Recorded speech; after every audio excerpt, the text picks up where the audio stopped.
Hey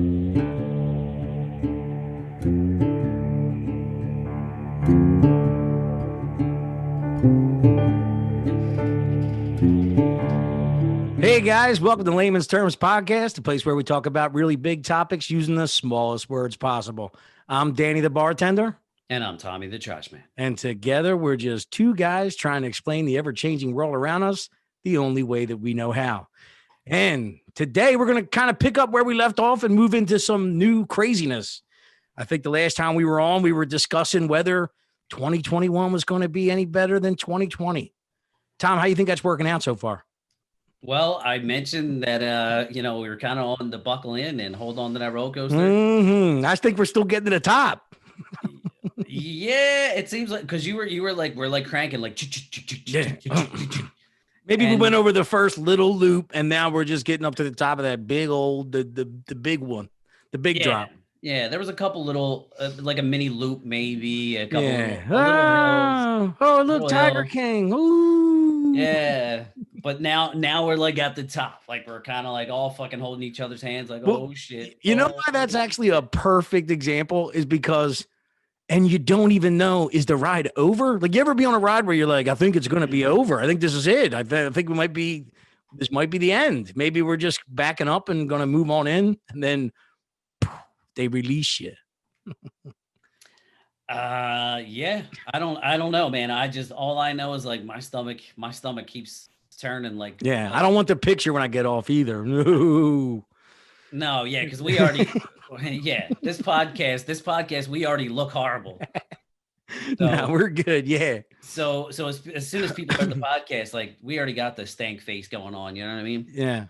But I guess rather than talk about all the bad stuff, let's talk about some of the good stuff. I mean, look, you got to stay positive at some point, no matter what's going on. Correct? You got to find some kind of silver lining. And I'm very happy with what we've been doing. I'm very happy with the podcast. I'm very happy me and Tommy have rekindled somewhat of a Zoom friendship. We're like fucking, pen pally. We're writing each other from prison, I guess. Well, I was gonna say bosom buddies, but I was gonna say, and I wanted to back away. I was like, I don't know why I was gonna say that. Yeah, that should have been the name of our podcast, Bosom Buddies. But like, it sucks because I know Tom Hanks. I don't know the other guy. I don't remember who that guy is. That's all he was. He was that. Yeah, he was the guy that was with Tom Hanks. Yeah, that was a great show though. I don't really. I mean, I remember it a little bit, but it's they were. I'm going to get into it because why not? But if you've never seen Bosom Buddies, it's probably one of the greatest shows ever. Tom Hanks played. It was like one of his first hit TV sitcoms or whatever.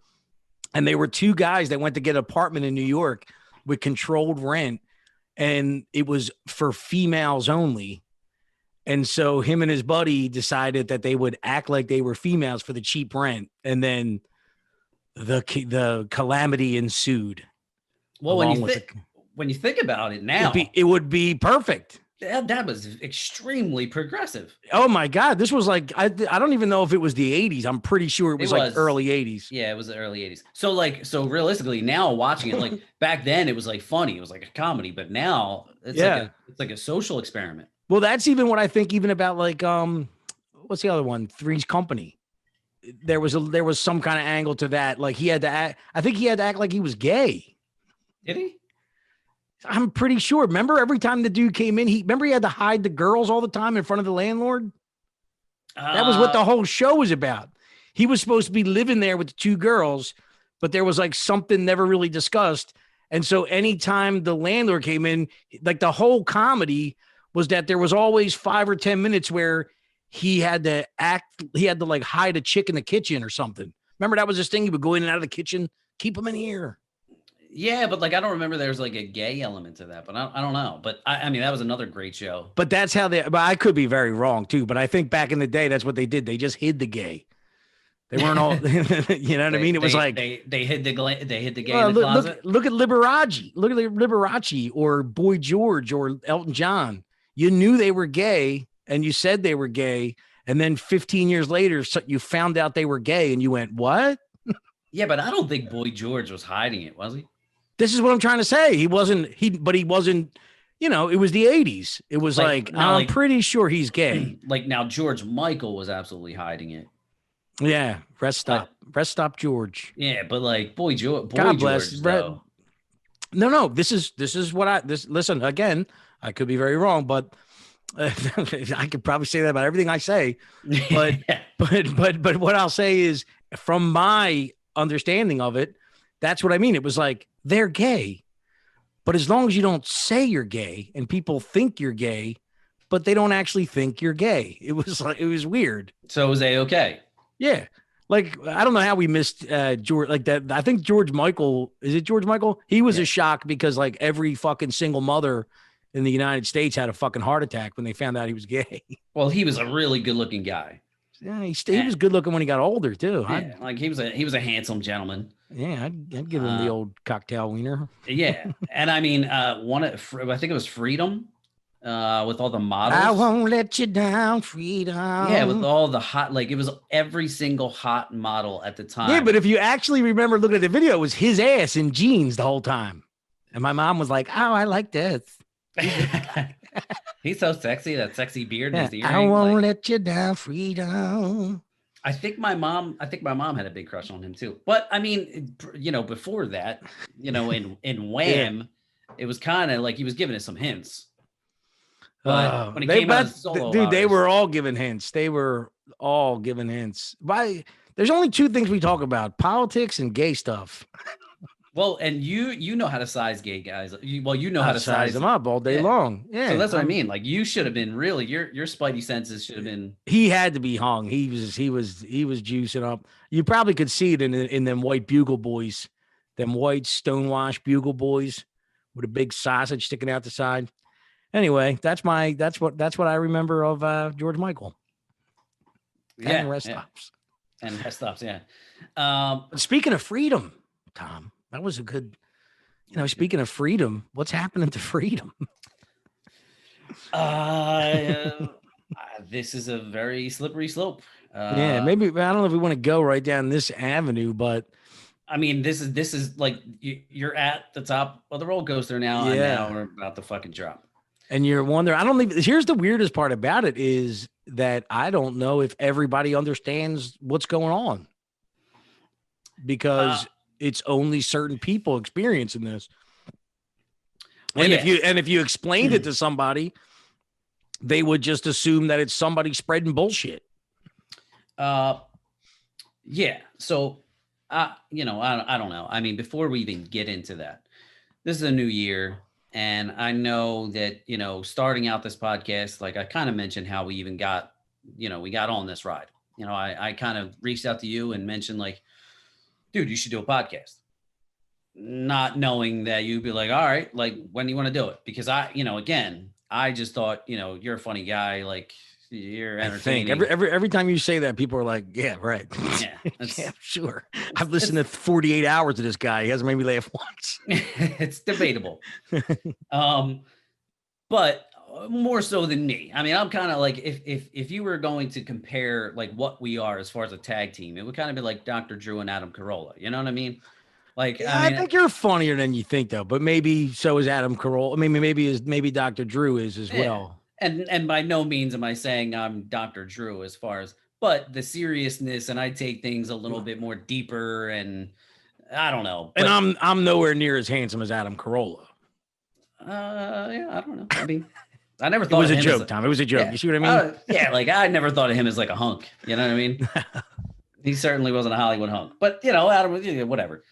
But yeah, so we start this podcast and obviously we started out talking about eating ass and real deep. We were deep then. We were deep when we first started. You could make the argument that we were deeper. We were deeper in the beginning.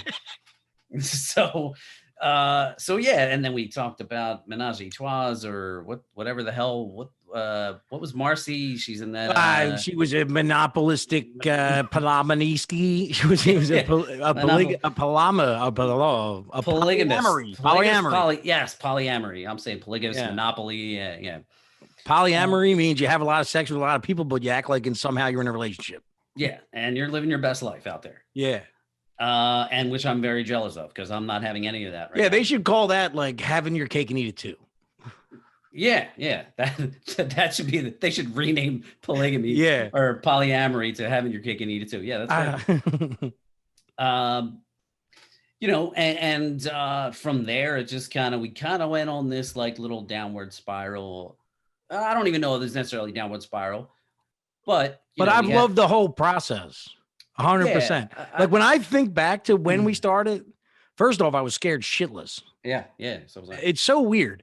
And a lot of people think like, to get whatever, a lot of people think that I wouldn't be, which is one of the toughest things that I've ever had that makes it always made it like harder for me to overcome things. Cause I always feel like people are like, oh God, you'd be great. Do that. And then I'm like, wait till you get a load of me shit my pants up here. You know what I mean? Right. Well, go ahead. no, it's different because when you're just having a conversation or joking with you're at a bar and you're making jokes, you're cracking jokes, like you're busy, you're occupied, and you're making some jokes. Nobody's really taking you serious. But like when you actually record yourself and you feel like you have to have something to say, there's a little added pressure there. Yeah. And I can't tell you how many times we were like, all right, guys, take it easy. We'll talk to you later.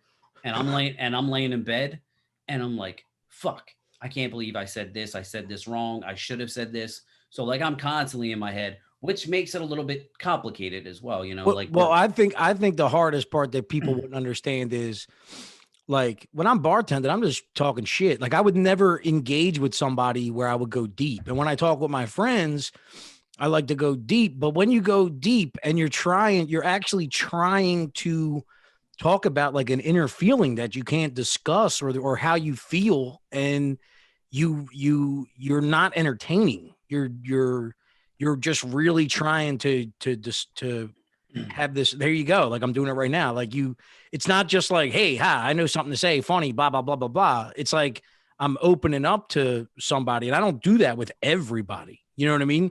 Yeah. That's not how, if I was, when you're shooting the shit at the bar, you, like I was kind of saying to you earlier, you hover around on the top of conversation without ever giving anybody anything that's even true. Yeah. It's all surface. It's all surface level bullshit. Yeah. And then you get into this place where you're really trying to discuss some inner stuff. And sometimes it might not come out so great. And other times maybe there's something interesting, or then you, like you said, you go home later, you think about it and you're like, shit, why did I say that? Why did I say this? Yeah. And it's kind of like a double-edged sword for me because I say things and I'm like, fuck, that could be interpreted wrong. Somebody may take that a certain way. They don't really know me. Well, you don't want to hurt feelings either. Right. But then there's also this weird freedom in that it gives you, I don't know if you can really relate to this, but there's a sense of freedom in that you and I are just talking. And there's a lot of things that I feel like maybe you couldn't say to like just a random person or some people you meet at the bar. So like when it's you and I one-on-one, it's kind of freeing that we can kind of talk about a lot of things and be very open, but at the same time, it's a little bit strange because there are people that are listening that don't know you. Well, I feel like it's another level of being on a public stage where you're still not revealing all, but you're revealing more. Like, I'm not saying what I may say to a crowd of strangers if I was to be trying to entertain them, but I'm saying things because you do get personal. And I heard some well-known podcaster in a documentary or something said, he was a comedian too. And he said, the thing that's so crazy is I know my podcast listeners, like he started talking about as his podcast progressed, his stand-up comedy got weird because he started to realize like, oh, these people know me. Like he couldn't get up and say like, so my sister did this the other day, because they know your sister. They know that she's going through this thing and that she's married or divorced or has 3 kids. So like they started to say they had to rework their material around the podcast because they were being too personal. And then the other thing he said was when you're doing a podcast, you also have to remember the weird part is that even though you might be talking to a crowd of people and you're actually, and this was the most interesting part of it. He said, you think you're kind of speaking to to a million people, but really whoever you're speaking to, it's just you and him. It's you, like, in other words, he's just listening to you and whoever else talk. He's not sitting in a room with 20 people going, hey, check this guy out or something. You know what I mean? He's sitting at work. Like it's a personal thing. So in other words, as much as you think you're telling everybody, you're really, like, if somebody doesn't like you, they just don't like you. But if they start to like you, it's like you and them. It's kind of interesting if you think about it. Yeah, and like I can relate to it, in theater terms, going through rehearsals, you have a few people there, your cast mates. So, you don't want to mess up, but it's much more relaxed. You know what I'm saying? Yeah. Once the audience comes, my Yeah. fucking my heart's pumping out of my chest. So it I can relate to it in that way, is like, look, I know we have some listeners, but it's kind of like on our terms, and like I don't know when they're listening. Like I don't really know. Sometimes we get some feedback, but like I don't really know what they have to say. I don't know. You know what I mean? Well, no. When you said the freedom bit of it, I think what starts to happen, and we were saying this a lot more in the beginning, is it's like, look, it's up there now. Like my worst is up there. It's only it's only, like, I mean, I don't know, maybe it can get worse, but the worst is up there. And every time we made one, and I'm like, like the very first time it was like, oh my God, I'm gonna put this out there. People are gonna see it. Blah, blah, blah. Yeah. I'm way beyond that now. I'm way beyond that now. Yeah. But it's not always good, but I'm way beyond that now.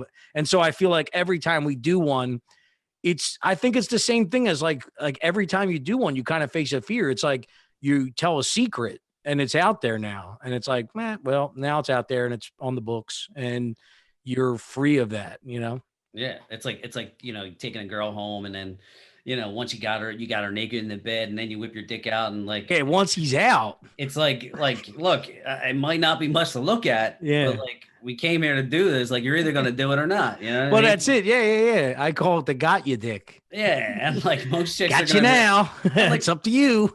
Too late. And like, I've never had this happen. And I would imagine maybe it has. I would imagine it would be the worst feeling in the world that if like that happened and the girl saw it and was like, no, thank you. Yeah. She was like, nah, I'm not working with that. Women are the greatest actors on the face of the earth, at least in a one-on-one situation. Like, oh yeah, God, they'll tell you whatever you need to hear. It's great. Thank you. Yeah. I heard a comedian say, yeah, I'm really not that bad in bed. But then again, I don't leave a comment page by next to my bed or something. Like, you're not nobody. That's why I was saying we should have a Yelp, like a sex Yelp. Yeah. Like if you're on Facebook and then guy had like a sex Yelp on the side, be like, 4 stars. Have them give a review. Dude, I would be totally happy. 4 out of 5 stars. I'd be through the roof. Could you imagine if you found out there was something like that and you had a very low rating? I'm sure I definitely had a few bad ratings. Yeah, but it's fine. Here's my thing. Go tell everybody, then tell everybody. That's up to you. And that.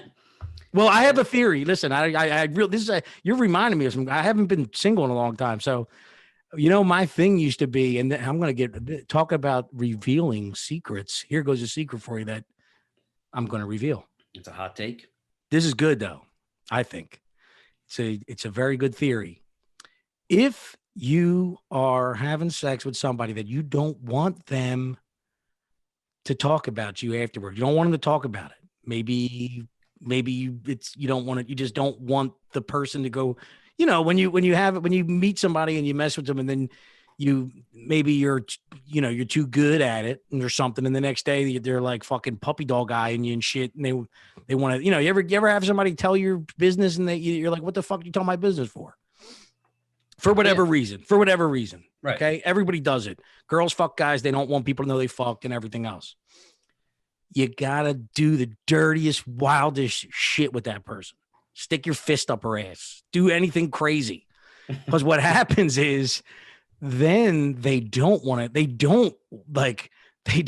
tell people that you made them put a fucking Starbucks fucking apron on. You know what I mean? You know what I'm saying? No, but I'm just saying, like you make them do something wild and extreme that they wouldn't want everybody to know. Does that make sense? Oh yeah, but then they'll be like, oh my God. It could turn on you. Like this last girl that I talked to a little bit, she was telling me that she met some guy off of a dating site. They hooked up a couple times. They wound up sleeping together, and she was like, "Look, I'm pretty open. Like I'm pretty, I'm down for a lot of things." But she goes, "This guy, I think he must have had some surgery or broke his leg or something a few months prior. So he went in his bedroom and came out with this knee brace on." And she was like, "What's going on?" And he was like, "Oh, I broke my leg, a few months back, whatever. I just kind of wanted to wear it and then have sex with you." And she was like, "But why? Like, like if you wanted to like wrap me up in like fucking leather and gag me and shit, like fine. But what the fuck? Why are you putting on a knee brace, like this leg contraption here, and then like that's a turn on?" She was like, "Dude, it was so weird. It was so strange and random. Like I was completely turned off." Which I can completely understand because like not that if a girl did that to me, I'd be like, okay, whatever, I don't care. No, but sometimes you're turned off. You know what I mean? Like you never know. It's the fucking weirdest thing. There's a time period in your life where nothing turns you off. And then there's a time period where it's like, oh shit, that just turned me off and there's nothing I can do. I'm done. I got to get the fuck out of here.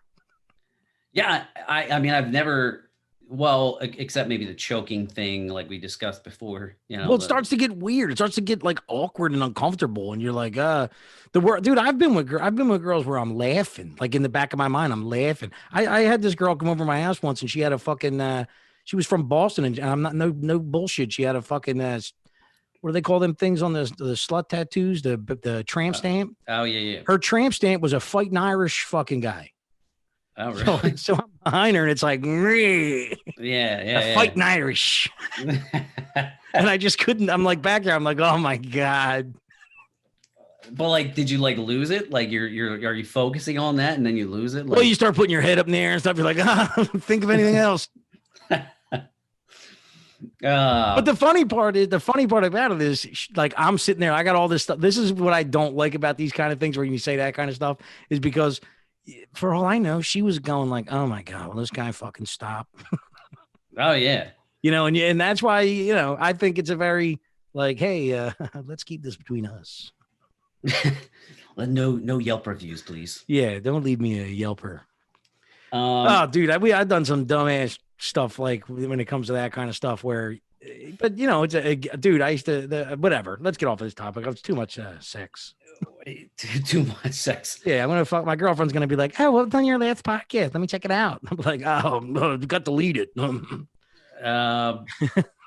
Yeah, so like I was saying, with the whole thing and the podcast, the way we started and kind of things, and then it seems like we transitioned into very political, but it was almost like it was a very natural progression because of course we talked about it. Like you were like, "Look, I would love to talk about everything else and other things, but what else can I talk about? I'm locked in my house. I have nothing to talk about." So like many Americans, we are glued to the TV, paying attention to what, our governors are saying, the mayors, whatever. Can we go out? Can we do this? Can we do that? And it's been a rough 8-9 months because mentally it is just like my brain is just fucking fried. Dude, I was when I said the other day when I said like, dude, I had the weirdest day ever. It wasn't like depression. It was like there's nothing I want to do. Like that I know I can do. Like in other words, I'm sitting in a chair. I'm like, here's how bad it was for anybody who's been listening. They'll understand this. I really considered reading a book yesterday. I was like, I was sitting there and I was like, my girlfriend watches SVU over and over and over, but it's not that bad a show and there's a million episodes, so whatever. Right. But it's like I'm looking at my phone and here's the worst part, and I'm canceled and blocked off of everything other than like our Twitter account. So like I have no clue. Like I'm basically, somebody described the feeling today that made sense. Actually, it was the podcast that I think it was no, it wasn't. But anyway, the feeling, this is exactly what it feels like when you're on Facebook and Twitter and you're trying to engage with people, but you're a conservative. It's like you're on a rowboat in the middle of a lake with one oar and no wind, and you're just there. It's like you might like I can't explain it because it's not like I want likes and shit, but I want to engage with motherfuckers, especially right now. Like I want to be like in a conversation, whether even if it's fucking on a social app, and they just deleted us all and fucking and banned us all and whatever. And it's not like I'm out there. I mean, I am now. I really don't care. So I just like, in other words, it almost makes you go crazy because you're basically going like, can you fucking hear me? Can anybody hear me? You know what I mean? You'll start tweeting out shit like, hello, like shit you would never tweet because you really, here's the thing.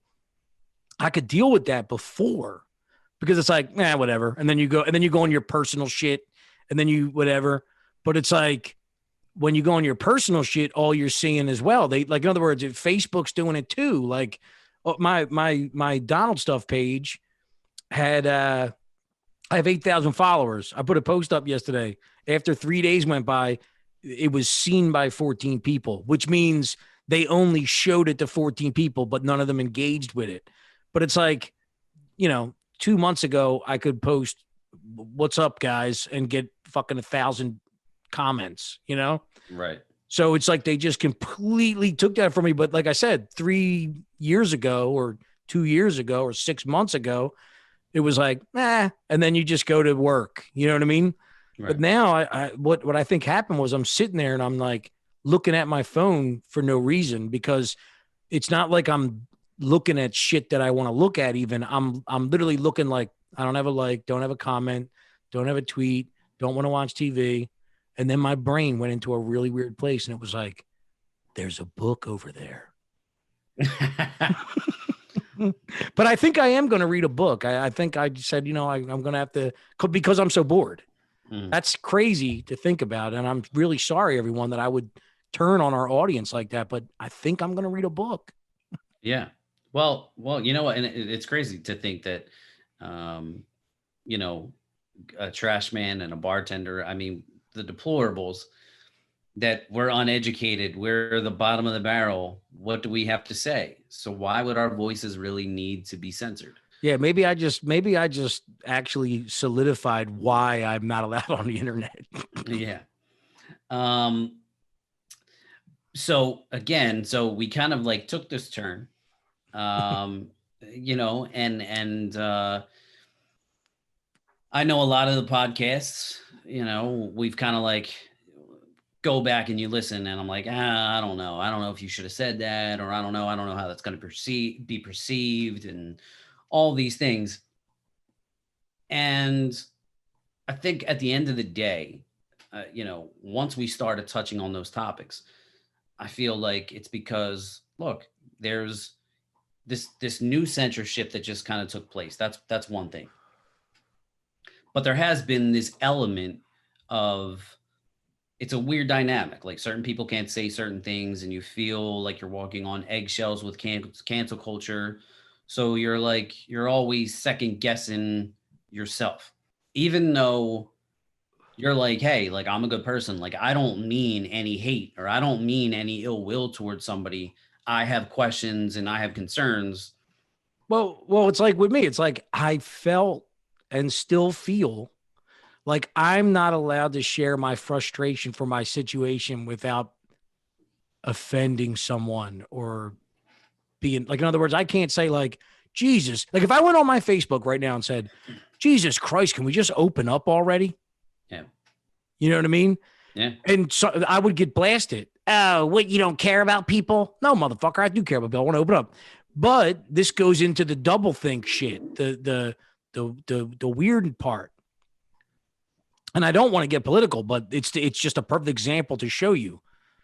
But it's just so funny to me that here we are after they just like fucking removed Trump from office, and Andrew Cuomo's screaming at the top of his lungs in a tweet, we need to open up New York immediately. This city can't exist anymore if we don't start to open up this city. Right. And so I guess what I'm saying is I still can't say it. And then if I point out to somebody, like even if I seen under that tweet, basically he started to get attacked. See, this is the scary place we're going. Underneath, somebody put a picture of, they wrote Trump, and then they did that like emoji of somebody giving a handshake, like two hands shaking. And then it said Cuomo making a deal to make. So in other words, now that Cuomo seems to have a difference of opinion of everybody, oh, he must have made a deal with Trump. So he's a dirty guy. Yeah. You know what I mean? Meanwhile, he is part of the reason that people think that way, because he never told the fucking truth of what needed to be done. And if more people told the truth of what needs to be done here, we wouldn't be so divided. We're in a scary place, but we're not going to touch that. But we can. But here's my question: is truth is a very it seems like truth is a weird place right now, because I feel like truth is only kind of like truth only matters as long as it's on your side of the political aisle. If that makes any sense. You know what I mean? Like there's no real definition of what truth is anymore. Well, let's unless you haven't finished that point, what I was going to say was, think about what you just said in the beginning of this podcast, or in the beginning of this entire podcast. We started off in a place where it was like, God, I'm a little frustrated, but I don't want to piss anybody off and that was okay. It was okay. Well, whatever. It's not, whatever. We'll be fine. I'll just, whatever. So we've come from me slightly censoring my thoughts to you can't share your thoughts. Right. You know what I mean? Right. And there was all these little steps along the way. And now here we are. And the other thing is, look, I don't know how else to say it. I'm not crazy, but something is going on here and it ain't right. Now, is it that I only feel this? Does it only feel like it's so overwhelming? Is it really just not really as bad as it feels? But the other thing is the only people that are telling me that I can't feel this way are people that believe this crap wholeheartedly, and it has not affected them in any way, shape, or form yet.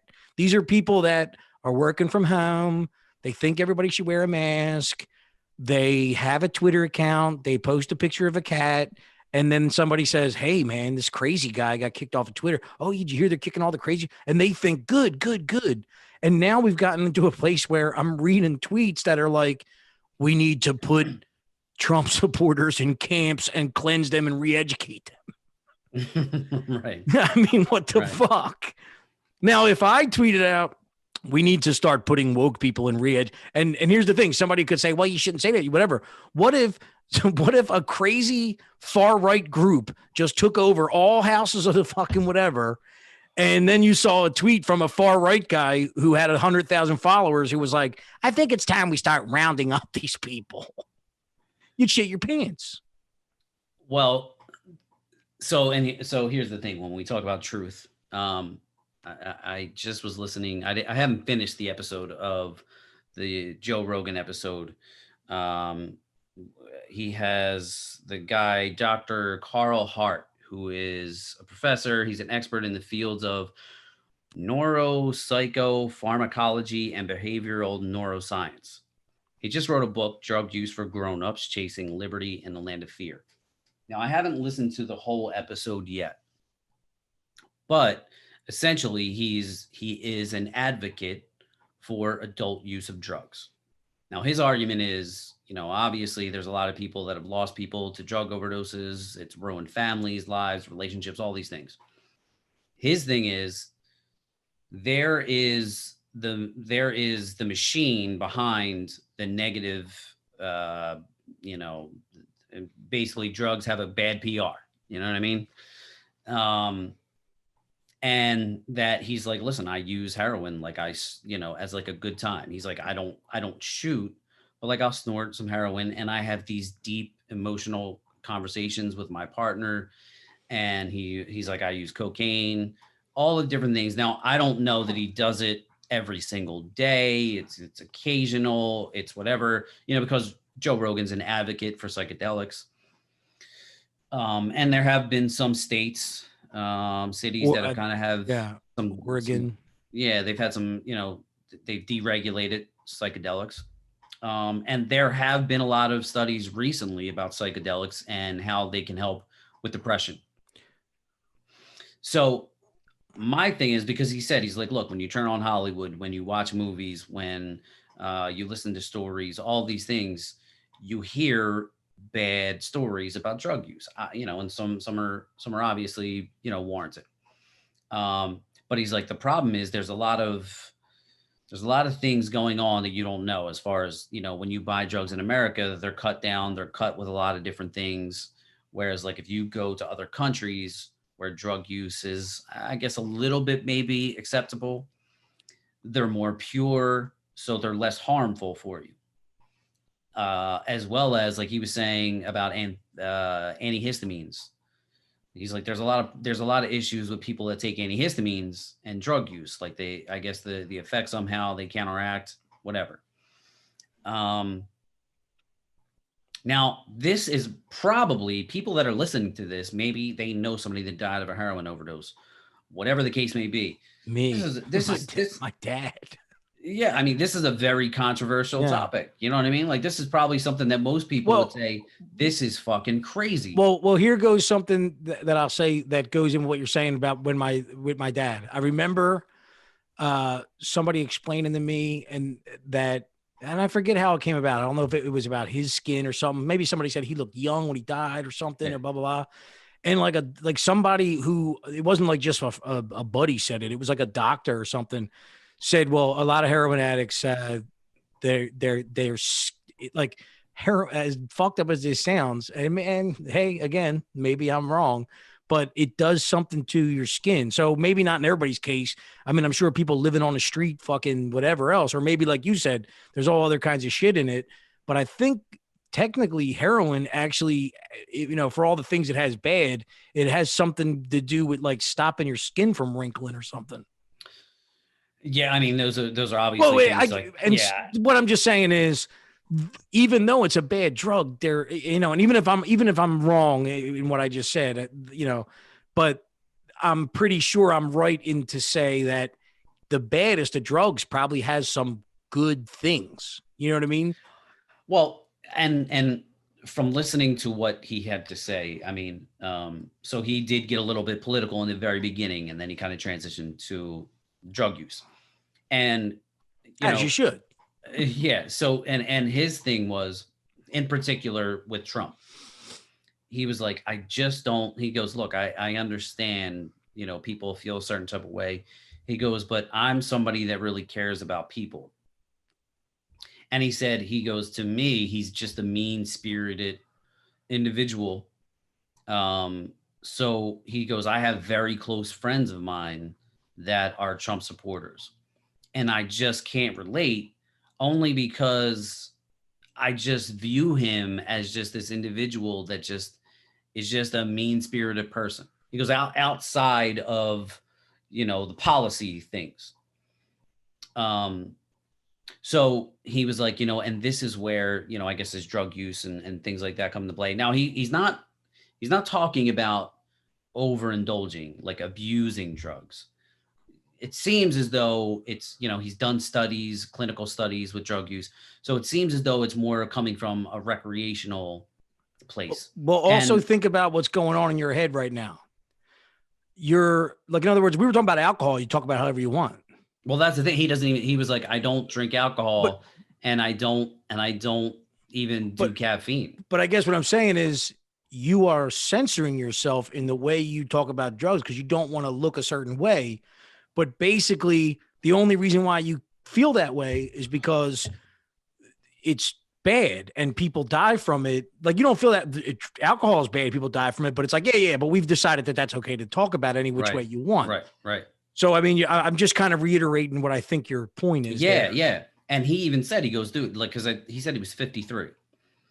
Now he even said, he goes, dude, like, I'll do heroin and I'll do fine. He's like, and he goes, I don't drink anymore because like my body just doesn't handle it right. You know what I mean? Like, it just doesn't, and which I can totally relate, because for the people that listened to the last podcast on New Year's Eve, I got pretty shit faced. You're after we all hung. right. Well, I was in listening to it. I was a little bit on the slow side. Like I was like, blah, blah, blah, blah, blah. But whatever. Just speed it up. Like on when you're playing the podcast, just speed it up. Then I sound a little bit normal. But anyway, after and then I started drinking a little bit more. But my buddy called me to wish me Happy New Year, and then I got into him and I got into politics, and we were arguing till 4:30 in the morning about politics. And I As gotta you be do. yeah. So, dude, the next day, and I'm gonna get back to it, but the next day, I got up. I mean, I haven't been up to that early in the morning in forever. Got up, felt horrible, and came on the couch. It's like 10 o'clock in the morning. I'm like, all right, let me lay on the couch, watch TV. Dude, I felt so horrible. I went back in my bed, and I'm like, I'm just gonna go back to sleep. I didn't wake up until like 4:30 in the afternoon. But like meanwhile, there was a few times where I woke up and I literally I'm like, dude, I think I have COVID. Like I was convincing myself. I felt so horrible. I was like, I think I have COVID. I think I have COVID every third day. Yeah. I'm like, oh, what is this? Oh, I have COVID. But going back to, I know you're kind of going off rant here, but going back to this whole conversation about the drugs, it's kind of like, I'm trying to use this example as somebody has this idea, somebody studies drug use and has this idea that is completely unpopular in American culture. Right. I mean, and like he says, he goes to the media, everything is completely, everything you see about drug use is negative. And they did it, we banned alcohol, with prohibition, with weed, you would see ads that were like, oh, the devil's grass, like Susie smoking the devil's grass and she's going psychotic and all these things. And now we're at that place from politics and your political beliefs. Now we are where this doctor has his belief about drug use, and it's widely unpopular. The machine, everything against, pop culture, everything is working against that and what he's trying to say. And now we're at this place with politics and being a conservative Republican, a Trump supporter, which I don't know. I guess it's a weird thing because there's Trump supporters, there's conservatives, there's Republicans. But at this point, like, I don't know, it seems as though they're all being lumped together. But yet they're all being lumped together, but you can see the snakes. Like I've been listening to a lot of things, and this is kind of what I'm not trying to trail you, but the thing about the Trump supporter movement that people don't understand right now is, and I got some of this from the podcast that you sent me, the Weinstein guy. You know what I mean? Right. And we have a lot more in common. I was thinking the other day, like, us and the progressives have a lot in common, except for there are these things that the people above us are pushing that we're in line with too. Like, I bet if you talk to a lot of, I'm not going to get down the road of it, but I do feel like progressives is in a far way, but it's kind of like a far right. And then you got progressive, and then you got those, the Nancy Pelosi's and the Mitch McConnells. And then there's this large group of people in the middle that actually probably have the same fucking mindset.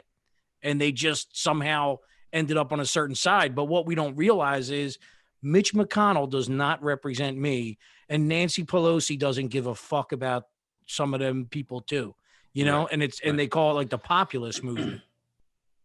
And anyway, they were just saying how we have certain things like in that podcast, the guy mentioned, like, well, why would they allow a conservative flag there? And he's like, people use that against Trump supporters because there might be one guy in the crowd, and then the media takes 1,000 pictures of him with the Confederate flag. But the guy was like, but when you're there, you hear the Trump supporters saying, look at that asshole and stuff. But they're there to protest free speech. So they don't tell that guy, get the fuck out of here, man. You know what I mean? They just, whatever, that's him. That's not me. And it's kind of like a failure of the Trump group because that's what they want to see. And then you have the same thing he said on the left, you won't get that imagery because on the left, they have an attitude of conform to we're like free speech, let people do what they want. And then on the left, you have this, do what we like, you can't do these certain things. So they will attack someone who looks like they're not aligned with their group until that person aligns with the group. Hence, put your fucking fist up and say, whatever, because they're basically regulating their protesters. Like, you better be for abortion, and you can't have and I don't want to attack them. I'm not saying that people can't have other views, but right now, when you're seeing like a protest, they regulate their groups. Somebody couldn't have a Trump flag in that group. You know what I mean? Like, right. Somebody couldn't say, I'm with you, but I'm with you on a lot of causes, but I'm with this. Then okay, then take that flag down right now. You know what I mean? Right. Whereas on the right, it's not like that. But actually, if you remove some of that, we all have the same. We want the same things from our politicians. We want, we in some way. I mean, I care about human rights. They care about human rights. But for some reason, it's anyone over here doesn't care about human rights, and only the people over here do. And I think the scary part is that the people at the top of those movements that are actually in control of those movements and those establishment people, like right now, the GOP wants Trump to burn in hell because they don't care that they're losing file. Everything that they're doing, the polls don't show that they should. I don't want to get on this, but what I'm just saying is the Trumps, because you got on the thing like you don't even know what a Trump supporter is. And I'm not saying, I'm not telling you what one is. What I'm saying is it's a very weird thing that even I'm experiencing of like, there's this large movement and the GOP seems very willing to destroy itself, even though 75 million people voted for Trump, even if only half of them, even if like if they say, I don't care, we lose half our movement, the GOP is dead. Like Mitch McConnell could be voted out in 2 years, Well, yeah. So little political. No. I just want to give people also a little perspective. So like I sent you Brett Weinstein's podcast. It's called the Dark Horse Podcast. And he interviewed a journalist called, his name's Jeremy Lee Quinn. This guy is a self-proclaimed, as well as Brett Weinstein, they're progressives. I'm a little bit more familiar with Brett Weinstein because he's been on the Rogan podcast multiple times. He is a progressive, and he has warned about the dangers and this woke ideology that has been completely taken over with a lot of progressives and in social media, pop culture, cancel culture, because it's something that affected him personally. And on this podcast, this journalist was there at the Capitol, and he gave a breakdown of the events that happened, how he saw them. And basically, like he was saying, I think there was probably roughly around 50,000 people. And he said, with that many people, and you would think for that side and what they represent, you would see more guns. And he goes, I really didn't see many. Now, obviously, with 50,000 people, it's going to be difficult for one guy to really have a great observation of. Well, what he said was if they were going there under the mindset of what people are saying they went there. Like, in other words, if they went there like, we're going to take over this place, they would have brought them guns. Well, and just, I mean, listen, 50,000 people, if they wanted to, if 50,000 people joined in that to destroy the Capitol, shit, like they could have been completely overrun. So let's just be clear here that 50,000 people were not involved in bum rushing the Capitol. So that's one thing that people are kind of taking out of context, for one. And he also, talks about, the people that were in there and how at one point, the one woman that was shot, that wasn't even known to the public yet. And he goes, but CNN had already been starting with the outrage before things kind of got out of hand. They were like, well, we're 12 hours into this, and had had this have been Black Lives Matter, there would have been much more, violence going on and pushback from, the government and the military, the police, whatever. And he goes in, and then in that specific situation, there was a guy that he follows, another journalist or whatever, that put out there that had this been a Black Lives Matter, people would be dead already. And he goes, that was at like 2:05. I could be wrong with the time, but just to give you a little. And he goes, and it wasn't known yet that somebody was shot.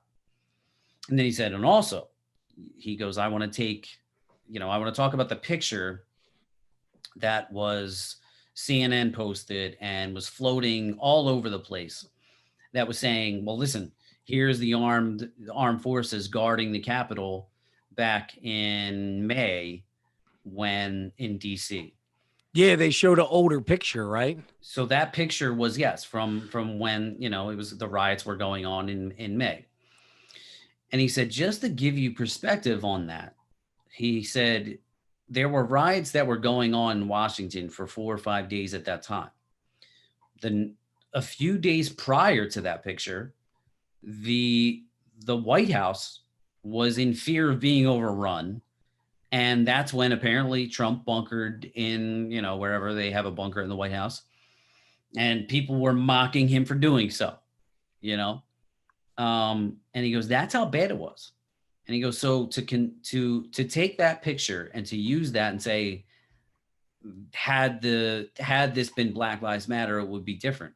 Well, the situations were different because the city was on fire for a few days prior to anything at the Capitol. Well, in regard, I mean, like, since we're going this route, I mean, they shot an unarmed white woman and nobody cares. So the situation was different. That's what cracks me up. I mean, I literally had people sharing memes like people storming the Capitol and not one shot fired. That's the epitome of white. And here's my take. And I'm like, come on, man. Like, look, do we want to be truthful, or do we want to just go with our side and just be subjective? Here's what's sad. This is where I've gotten with the media, like seeing, like, dude, I was talking to some people close to me today, and it's sad. Like this is the thing. If you can't understand how hypocritical this is,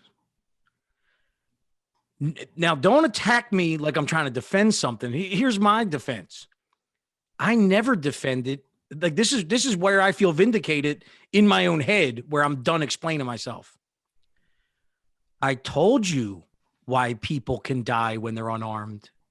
I told you what happens when you put people in situations where they feel threatened and they don't have a weapon, and what the cops' response should be. I've stood behind that for 8 months and been told I was crazy. Right. And now it happened. And my honest feeling was, well, that's what you get, I guess. I mean, I'm not fucking like saying I don't care about this person, but that was how I felt. Like, I think it was, have you seen the video? I did. Yeah. It's perplexing that she has 7, like, if there was ever a case where this was wrong, the girl had 7 cops behind her. And for anybody who hasn't seen the videos, please look for them, because if you just look at people's cell phone videos, they're walking around the Capitol with the cops. Like, they're just walking around like as if they wandered on to like a tour at the Capitol, and then there was chaos. And I mean, we could break this down a million which ways. I don't know if you've heard that the actual timeline has now been deconstructed to be 100% false. Like, the very first time that they called and said we're overrun and we're demanding backup was 12:45. That's guaranteed. Trump's speech didn't end until 1:15. And if you were to start walking from even the beginning of his speech, it would take you 45 minutes. Right. So I'm not defending. I will defend him for. I think this is hypocrisy. What's going on? But what I'm saying is, I'm not trying to defend Trump. What I'm trying to say is, it doesn't make any sense. If you're at a Trump, it would be like saying we got stormed by a bunch of people from the Metallica concert, but the only way they could have got here is if they left before Metallica even went on. Right. What Metallica fan goes to a Metallica concert and says, I don't want to be here for Metallica. I want to go down to the Capitol and fuck it up? Doesn't make any sense. Well, here's one thing, there are a lot of inconsistencies with I mean, listen, from the election to everything, there are a lot of inconsistencies. You may feel a certain type of way. Joe Biden is the next president. I get it. I understand. I've said on this podcast that, look, I know that there's a level of election fraud that probably takes place in every single election. Now, with this particular election, considering that we had COVID and considering the amount of mail-in ballots, I think there's probably the most fraud that's ever taken place to any election up until this point. Can I 100% confidently say that I know that there was enough to overturn it? I can't do that. And I'm not going to debate all of the stories, all of the things, all like, okay, maybe there is evidence, maybe there is, I don't know. There's so many different stories. There's so many different rabbit holes that you can go down to. That's neither here nor there. My point is this. There's so much misinformation out there, and I don't really care how you interpret it. You know what I'm saying? Like there are people right now that are like, listen, like Trump's an asshole. There was no election fraud. They don't believe anything. Like they want to compare Black Lives Matter around all of these things. And to me, like, and going back to, like I said, I was arguing with my friend on New Year's Eve. He believes that me saying that the Hunter Biden story being covered up by big tech, that's a conspiracy theory. And I'm like, dude, Jack Dorsey said that we screwed up on that. Doesn't matter. It's done now.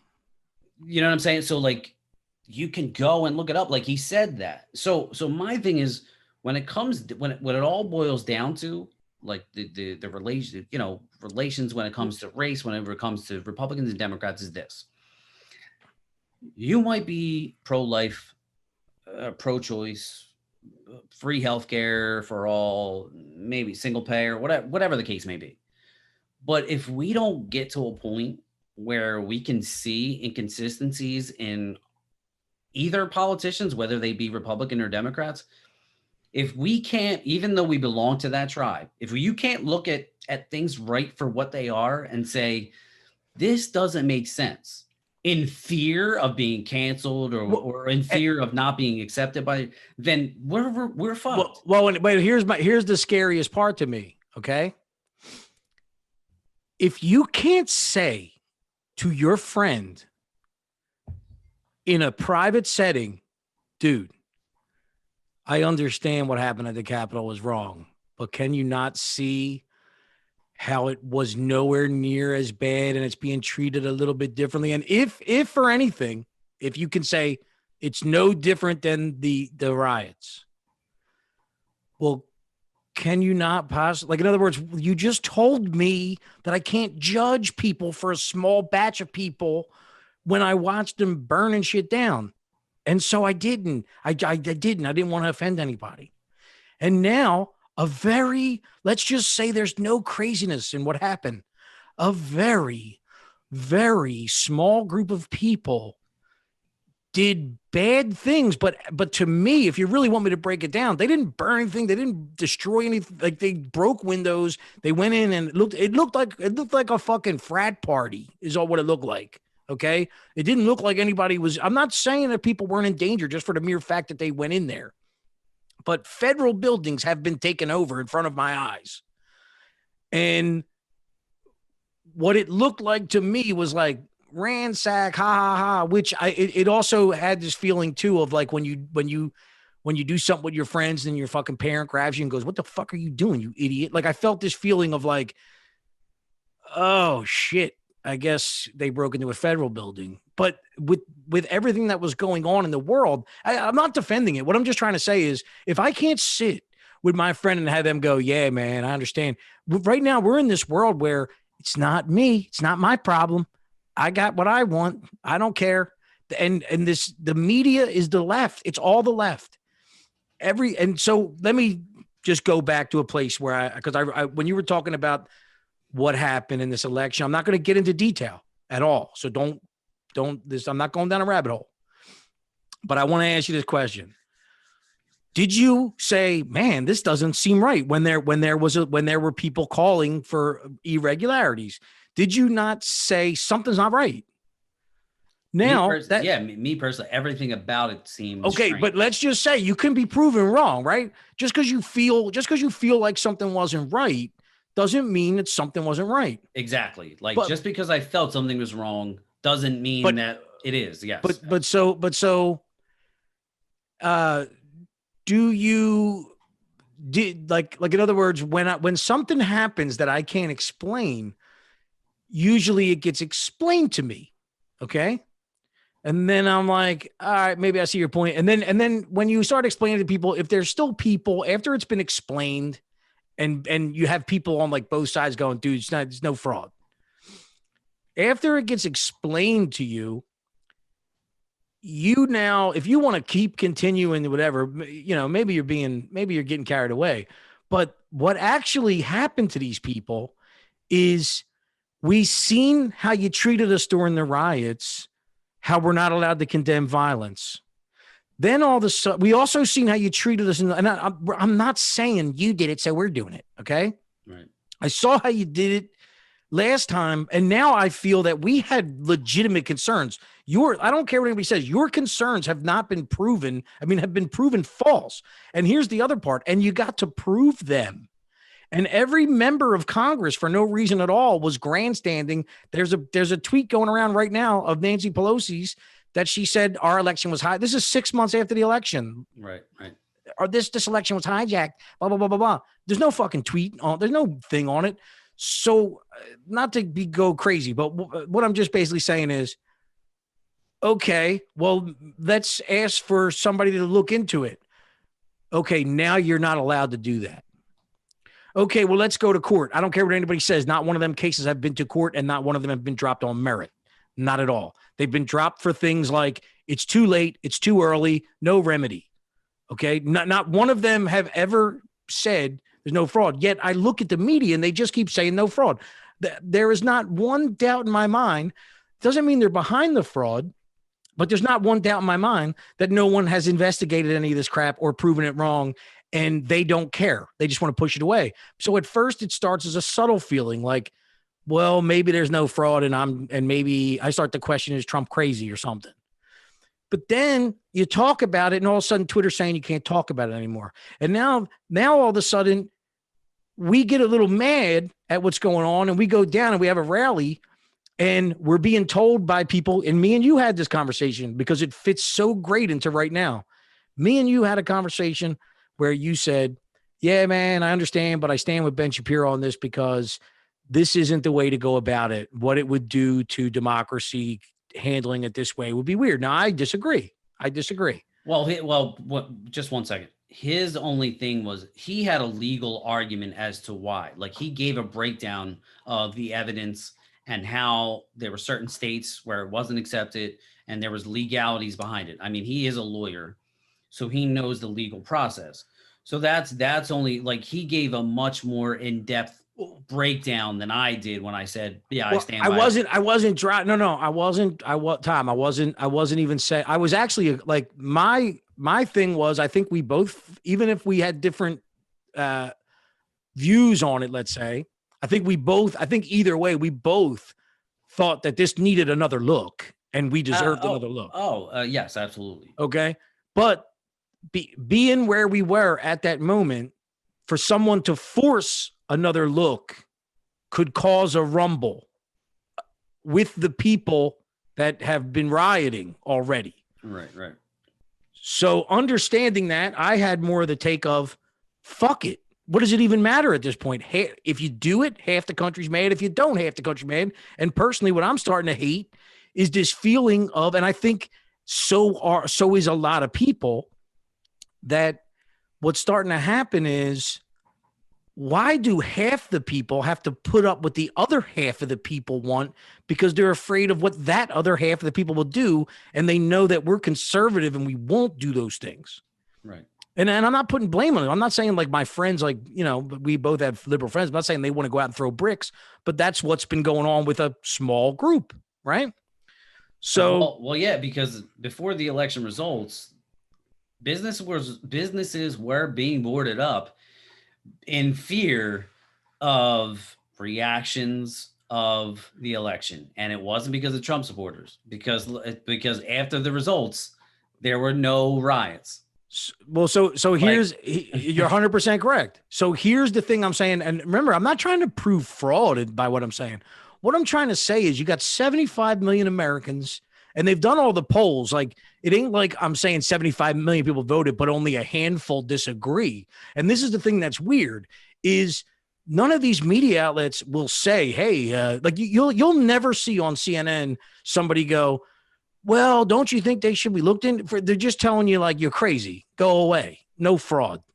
No answer though. Right. But anyway, it's not about, I'm not even talking about see, for me, I was willing, this is where I'm getting creeped out. I was willing to accept that maybe there's no fraud, like you said. The only reason why I'm at where I'm at now is because of all the steps that went on. And when I said that they didn't, like, people were afraid to, if you look at the GOP, Mike Pence is definitely a fucking GOP guy. Okay. He's done. If he needs Trump voter support, he's done. Mitch McConnell, Lindsey Graham, they're traitors in our eyes. So these guys are so weak that they're so scared of that whatever movement that they got together and said, we can't do this. We can't do this. So they made a deal. I'm not, this is me being a theory, but they did, any which way you put it. I'm not saying they made a dirty deal. They got together with Pelosi, these people that have been working forever together. And they decided, look, we're not going to do this. But what was so weird is, all of a sudden there's a small little problem at the Capitol, but somebody gets killed right there. The same people that have been grandstanding at every opportunity, that care so much about everybody's life, they said, mop that bitch's blood up and let's get back out there and certify this vote as fast as possible. And then everybody came out and was like, I thought that there was fraud before and I was going to object, but now I will no longer object because of the way you acted. And dude, that is the weirdest. Like, in other words, like, you thought that there was fraud, but now you don't because people got mad about it, which is the complete opposite. Now, this is why I bring up that fear to do. This is what I think is so dirty about the left, and it scares me. Trust me when I tell you right now, go look at Lindsey Graham's tweets. They're literally screaming at the top of their lungs, please stop. You don't know what you're doing. This is dangerous. The amount of times that I heard civil war today, I'm not saying we're going to have a civil war. What I mean is, I literally, me and you, this is what I mean about this full gamut. We talked about this on day one at some point, where we're like, you think? And we're both like, not really, but I'll tell you a crazy reason of why it can happen, but it'll never happen. Right. And I'm not saying that's where we're at, but we went from me and you saying, you think, to people all standing on the floor saying, do you want a civil war? Is that what you want? And then the weirdest part is that this is a grandstanding event because Trump will be in office. In other words, Pelosi's coming out saying, you need to take the nuclear codes off him. It doesn't matter. He's got him if she never went after him like she did, he would be gone before they're done this trial anyway. So what I think is what shows you what happens is, the GOP made a deal because the left pressured them and said, we can't have this. We can't let this happen. And so they said, you're right. We're going to stick to the Constitution. And then immediately after, she demands the 25th Amendment to be invoked, which is totally unconstitutional. In other words, you can maybe send the electors back, but you can't if you really don't want to cause trouble. Okay, we'll apply with you. We'll make a deal. We're on your side. Next day, it's to the people that made the deal with her. They're going, please, you can't do this to us. You're going to ruin us. You're going to cause a civil war. And she doesn't care. And she's bypassing laws and pushing the 25th Amendment. It doesn't go through. And then she calls for a fast pass impeachment, which has never been done before.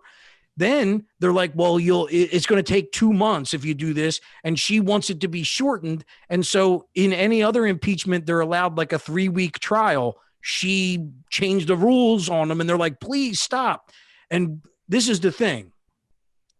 At this point, there's a lot of stuff that's not adding up. And the weirdest part is if you thought that there was voter fraud and somebody's trying to tell you you're wrong, I've never seen them do it in a way where they seem to not care. Like you're looking at polls and it says 85% of your Republican Party says that they will not vote for you again if you do this. And it seems that they don't care about votes, which I'm putting 2 and 2 together in my head. And I'm saying, well, maybe they don't care about votes. Maybe there's a reason, right? Also, I know for a fact that the way that they treated us, like in other words, you got a woman who came out and said every life matters, but then she came out and said, "Mop that motherfucking blood up. Let's get out here," and then lectured us like we were bad people and told us you can't have what you want now because you were bad. Election fraud doesn't exist anymore. You're bad. Then the next day they're taking us off Twitter. Anybody who says voter fraud is crazy. And here's the thing: I don't know about you, but if you're not allowed to talk about voter fraud and you're not allowed to question it and you're not allowed to discuss it, the more you do that to people, the more they start to think. And so if people really cared about democracy right now, somebody would have came out and said, listen, this, like in other words, if you were running a business and you looked at your business and you said, half of my employees want to literally kill the other half of my employees, you would have to step in and say, fine, what do I have to do? But instead, there's another thing going on here that I can't wrap my head around. And what's going on now is, do you really think if these people know how to run a country and know what's right and what's best for people, there is no debating what I'm about to say. Half of the country right now believes that there's voter fraud. Half, it's like 47%. Is the answer, if people get together in a large amount and actually storm the Capitol, which I still think is bullshit. If they do, though, let's believe that it's 100% real. Is the answer to restoring democracy having their president come out and say, look, it's over. Please, guys, everybody stop. And they're like, no, we're going to impeach him. Dude, they're going to impeach him. Can you imagine this? Biden is going to be sworn in on the 20th. And the very first day of the impeachment trial is on the 21st. So you want this man gone so bad, but you want to drag him out here and put him through a fucking month-long impeachment? So I'm not defending him. I'm not even, this is what I'm saying. I give up. I surrender. But I don't think these people care about half of the country in a weird way that doesn't make sense. You have to care.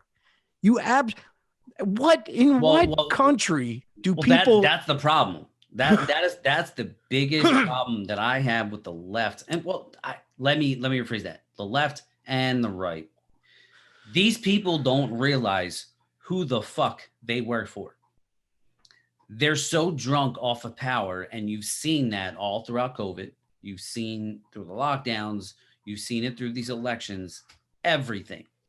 You just saw AOC come out and blast Ted Cruz and all these people saying that if you supported the president and these crazy theories of election fraud, then you should be thrown off of Congress. You should not.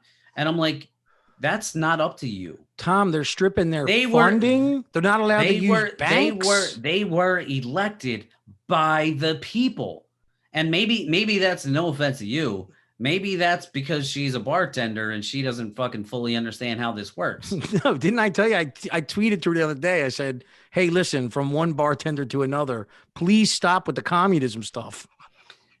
and this is my biggest concern, because again, um, whatever you think about Trump or the election and all of those things, we talk about rhetoric and we talk about how Trump riled up his fan base and raised the temperature of the crowd to incite violence. You can say that, okay, maybe there was some mixed messages there, but to say that I haven't been hearing that from the left is like, I feel like, wait, am I going crazy? Did Eric Holder under Obama say when they go low, we kick them when they're down? I mean, so the but there was a rhetoric. lot worse than that. Oh, of course there was. Maxine Waters was saying confront and these people, like they. Well, and here's the other thing. Was Bernie Sanders? Bernie Sanders is out there telling you America's racist, healthcare for all, like grandmother's gonna die. You're inconsiderate. How could you not want to care about the American people? When one of his supporters goes out and shoots a congressman and other people, is Bernie Sanders responsible for that? When Barack Obama comes up and says, we live in a racist country and there's systemic racism all over, and the police departments, they are entrenched in racism. Is he responsible for when 6 officers get shot in Dallas? So are they responsible? I mean, this is what I mean. Of course not. Of course not. Like, this is what I mean when I try to have conversations with people that, look, we can disagree. Like, maybe healthcare for all is a possibility. Maybe things like that. Okay, maybe. But when you talk about shit like this and the culture, and that's what gets me. Like, listen, you're going to tell me that Donald Trump's responsible for the way he handled himself and the words that he says to get his, crowd all excited and break the law. But yet they've been doing it as well. I mean, you had Cuomo on CNN saying, well, where does it say that protests have to be peaceful? I mean, you literally have it everywhere. Kamala Harris and celebrities all over. Kamala Harris called Biden racist and cried. Yes, and then you have celebrities. And here's the other part. And Kamala funds to bail out people that are breaking the law. Kamala Harris did. Kamala Harris started a fund and tweeted out, "This is my bail fund." And I'm like, wait a minute. This is where the divide is. It's not on policy anymore. Because we can debate on policy. It is this culture war that, like, and this goes back to my how I kind of like intertwine this doctor talking about drug use. He believes, and he's done studies, whatever, he believes that, there are positives to recreational drug use, and it's okay, and it's been demonized by our politicians, by media, pop culture, all these things. The same things happening in politics. If you can't even see that it is so far, dominated by the left, like, we can't really have a conversation, because I'm like, I don't know how to. I mean, listen, I was a leftist. I consider myself, I mean, going back to what is a Trump supporter, I was a Bernie Sanders guy. Bernie Sanders got fucked by the DNC twice. They fucked him over. And at that point, and he laid down like a and he bitch. laid down and fucking took it just to buy into the fucking swamp and just continue on with his career. And I just said, fuck it. Fuck politics. Let Donald Trump go in there and ruffle the right and the left. Let him flex his fucking muscles and do some shit. And that's it. But so the public perception is that I support racism and that I support fascism. Where did that come from? Did that come from your friends? No, it's pop culture. Well, it came from pop culture, but where would you say it started? Well, that's the thing. So, like, I really did, like, when I told some people that I voted for Trump, I absolutely got blowback from some friends. But where did they get their opinion of Trump all of a sudden? Uh, Besides the fact that maybe some of them liked Hillary already. well, let's face it. Here's the thing. Trump was never this guy that was going to be this eloquent speaker, and that's exactly why a lot of people voted for him. See, people say, oh, yeah, especially maybe like you and I, we're the deplorables. We're a bartender, we're trash man, we're uneducated, this, that, and the other, blah, blah, blah. So people think that he speaks to us because we're uneducated. Maybe there is some degree to that. I'll give you that. But the problem is like, listen, I've been listening to politicians on the right and left that were eloquent speakers for years, and they were all bullshit. They were bullshitting. They've lied to us. The system wasn't working, and the system, regardless of who you voted for, you're actually on the side of saying, listen, the system doesn't work. So you want to change the system, but you're voting for people that have been in that system. Well, here's the thing. Years that keep the system going the same way it's going. The people that are in that system, right? Here's what people don't understand is different. When people say he's not a politician, like they started to say it like it was a bad thing. When again, this is where the word speak, I guess, started. There was a time where I think we all would be like, I want a guy who's not a politician.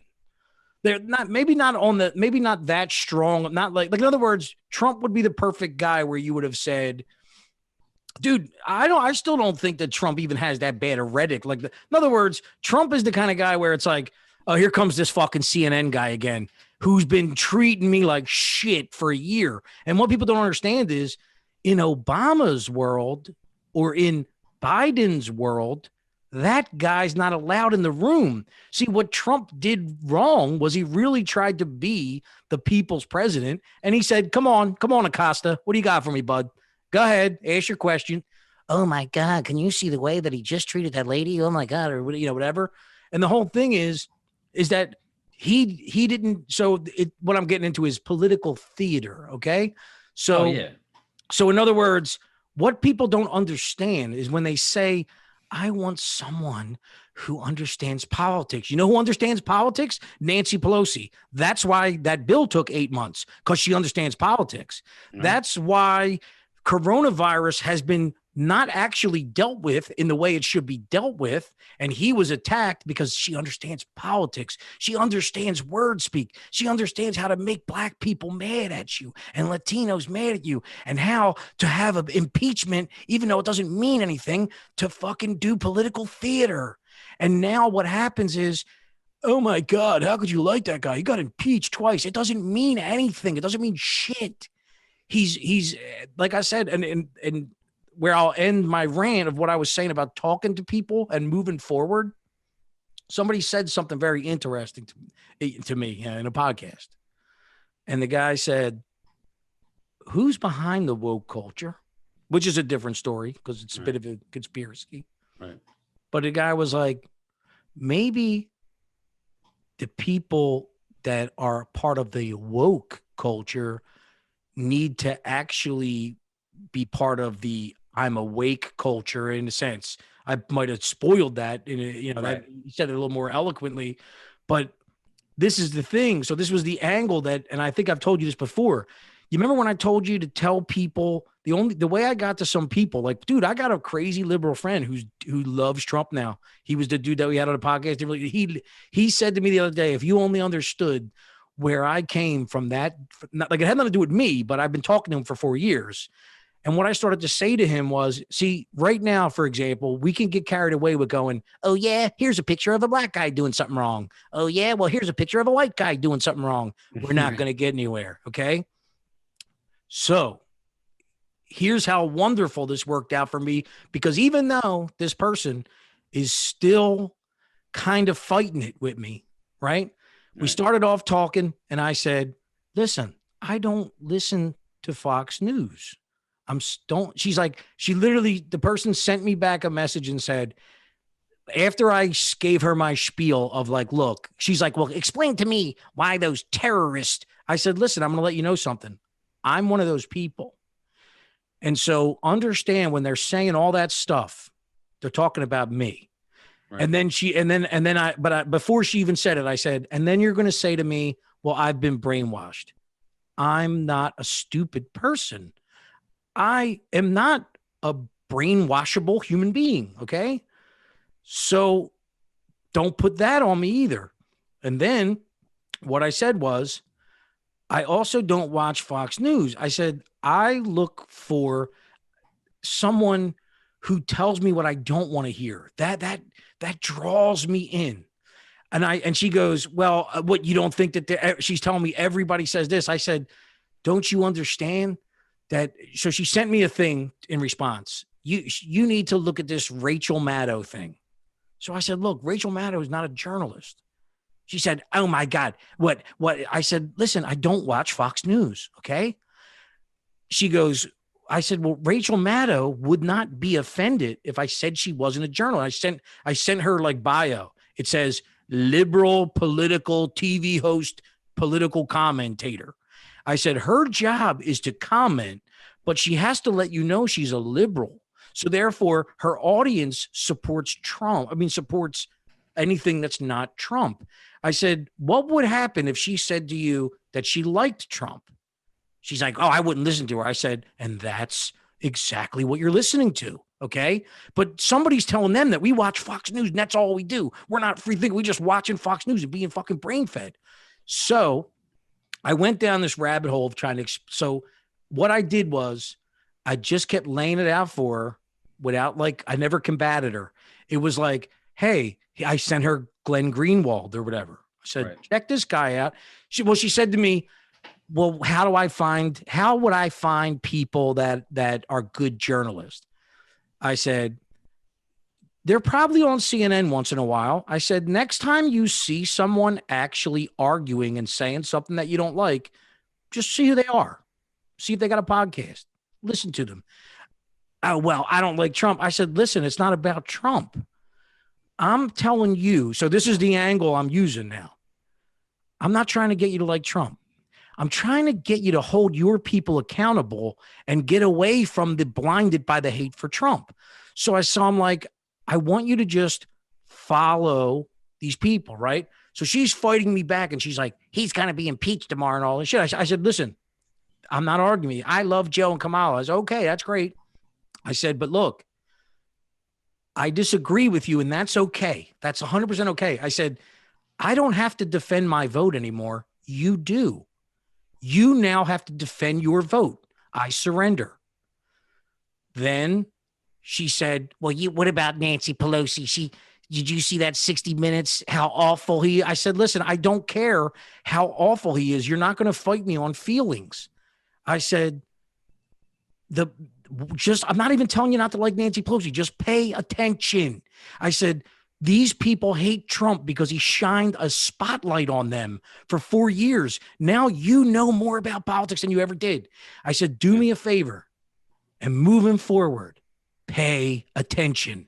Remember that they work for you and pay attention and don't let them blame. I said, they own it all. They got the House, they got the Senate, they got the presidency.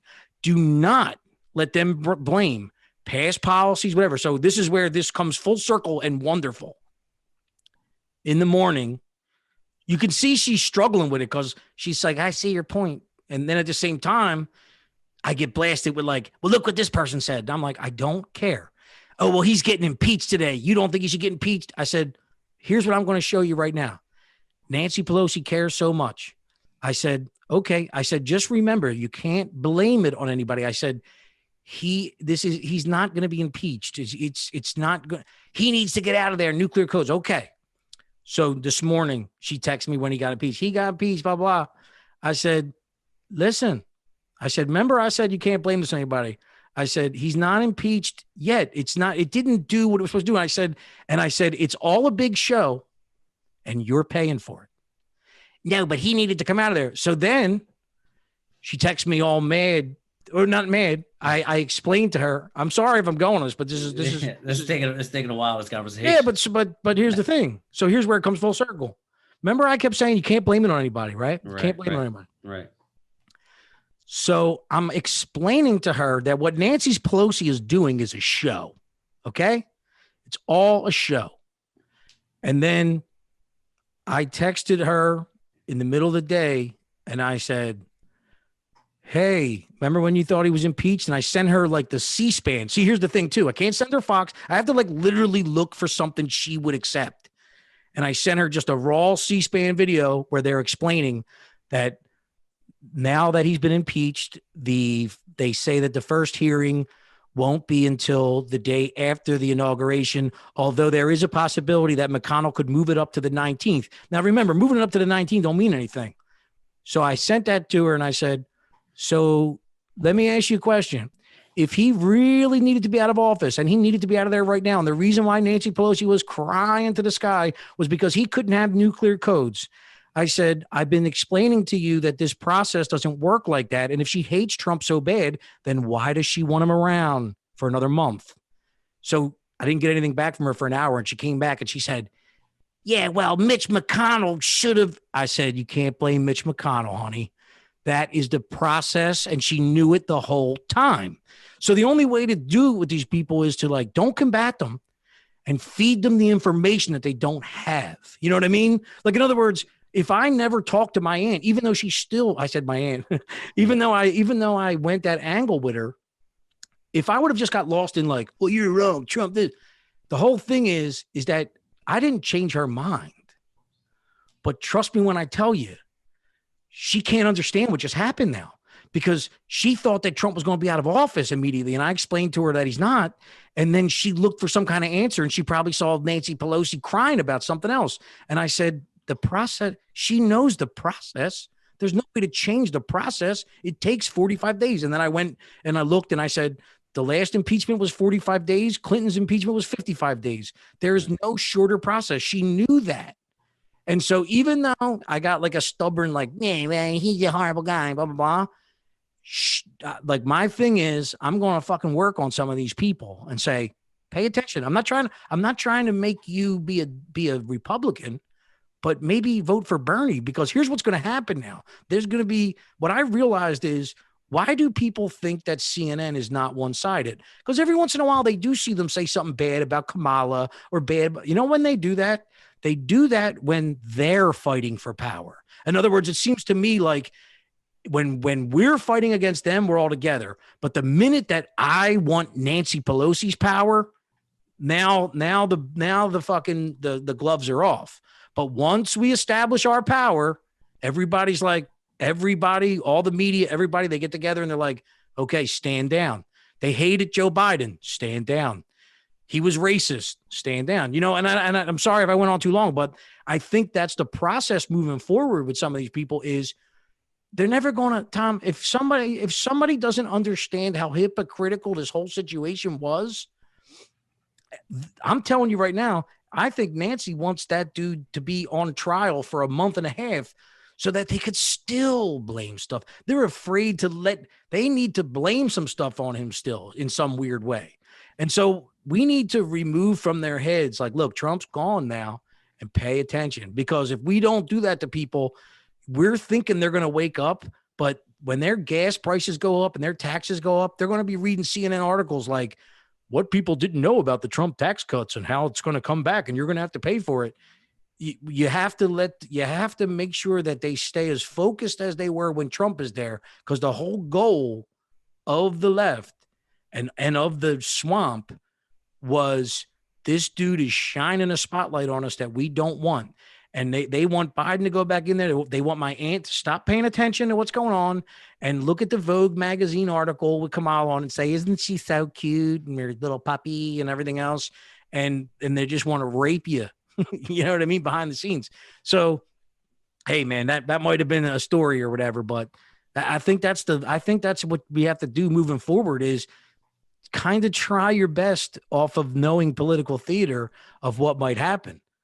Well, did you get what I was saying a little bit or? No, absolutely. I mean, listen, as far as getting information anymore, I listen to Tucker Carlson. I like Tucker. But even with him, there are times when I like certain things he says, I like roll my eyes. Like, I'm like, all right, I know it's just bullshit.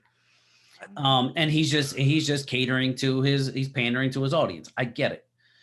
I really do not watch CNN. Very, very rarely. MSNBC, I do not watch at all. And most of the information I get is listening to podcasts. I mean, just about every single person that I listen to that's not even from the right anymore is from Joe Rogan. Like he'll have different people on. So then I learn about these people. Um, he had a progressive Kyle Kalinske. I listened to him. Jimmy Dore. There are several people that Glenn Greenwald. Like there's several people that I'll listen to now. Brett Weinstein, Sam Harris. These are all people, those are all anti-Trump people. They will all come out and tell you, like, "Well, look, we're not Trump supporters. However, there is a problem with the left, like, and we have to, like, to move forward, we need like information, where we need people that are going to call out people on the left and people on the right." But isn't it So belittling when you go to tell somebody your point and they go like Fox News, and you're like, dude, you have no fucking yeah, I understanding mean, of but what that's I do. but No, that's but just very that's typical, and and they do it because there's a lot of people on the right that say, "Stop watching CNN." You know what I'm saying? Like, no. I'm not attacking. But what I mean is, you know, even if we are watching Fox News, this is what they don't understand, because we don't even have another option. right? Yeah, yeah. You got 7 options, but you think you have options. So we like whatever. I mean, I'm not going to get down that rabbit hole, but the Tom, I'm going to be real honest here, man. There something is not right that's going on. Well, It's really weird. it's not. And when you talk about like the hypocrisy, and if you don't see it, this is something that really caught my attention. Um, so I don't know if people know Charles Murray is an author. He wrote a book called The Bell Curve, which basically studied the intelligence between different ethnicities. So it was extremely controversial. He came out with another book, The Human Diversity. He's a white male, so it is extremely controversial. He got a lot of blowback, racism, all that stuff. Now, we can argue all day. I mean, obviously, it science is important, but science can be challenged. I mean, we see that with COVID. We see it with statistics, with police killings, and all of these things. Like there is room for debate. Biden just picked an interesting pick for his Department of Justice Civil Rights Division. The woman, Kristen Clark, uh, she went to Harvard and she wrote a paper about the differences between blacks and whites. Um, she said something about the core of the human brain is the locus coeruleus, whatever, I don't even know how to pronounce that, which is a structure that is black because it contains large amounts of neuromelanin, which is essential for its operation. Um, Black infants sit, crawl, walk sooner than whites. She also notes that human mental processes are controlled by melanin, that same chemical which gives blacks their superior physical and mental abilities. Some scientists have revealed that most whites are unable to produce melanin because their pineal glands are often calcified or non-functioning. Penile calcification rates with Africans are 5 to 15%, Asians 15 to 25%, and Europeans 60 to 80%. This is the chemical basis for the cultural differences between blacks and whites. Well, that is true. I have heard that black people have higher penal calcifications than white people.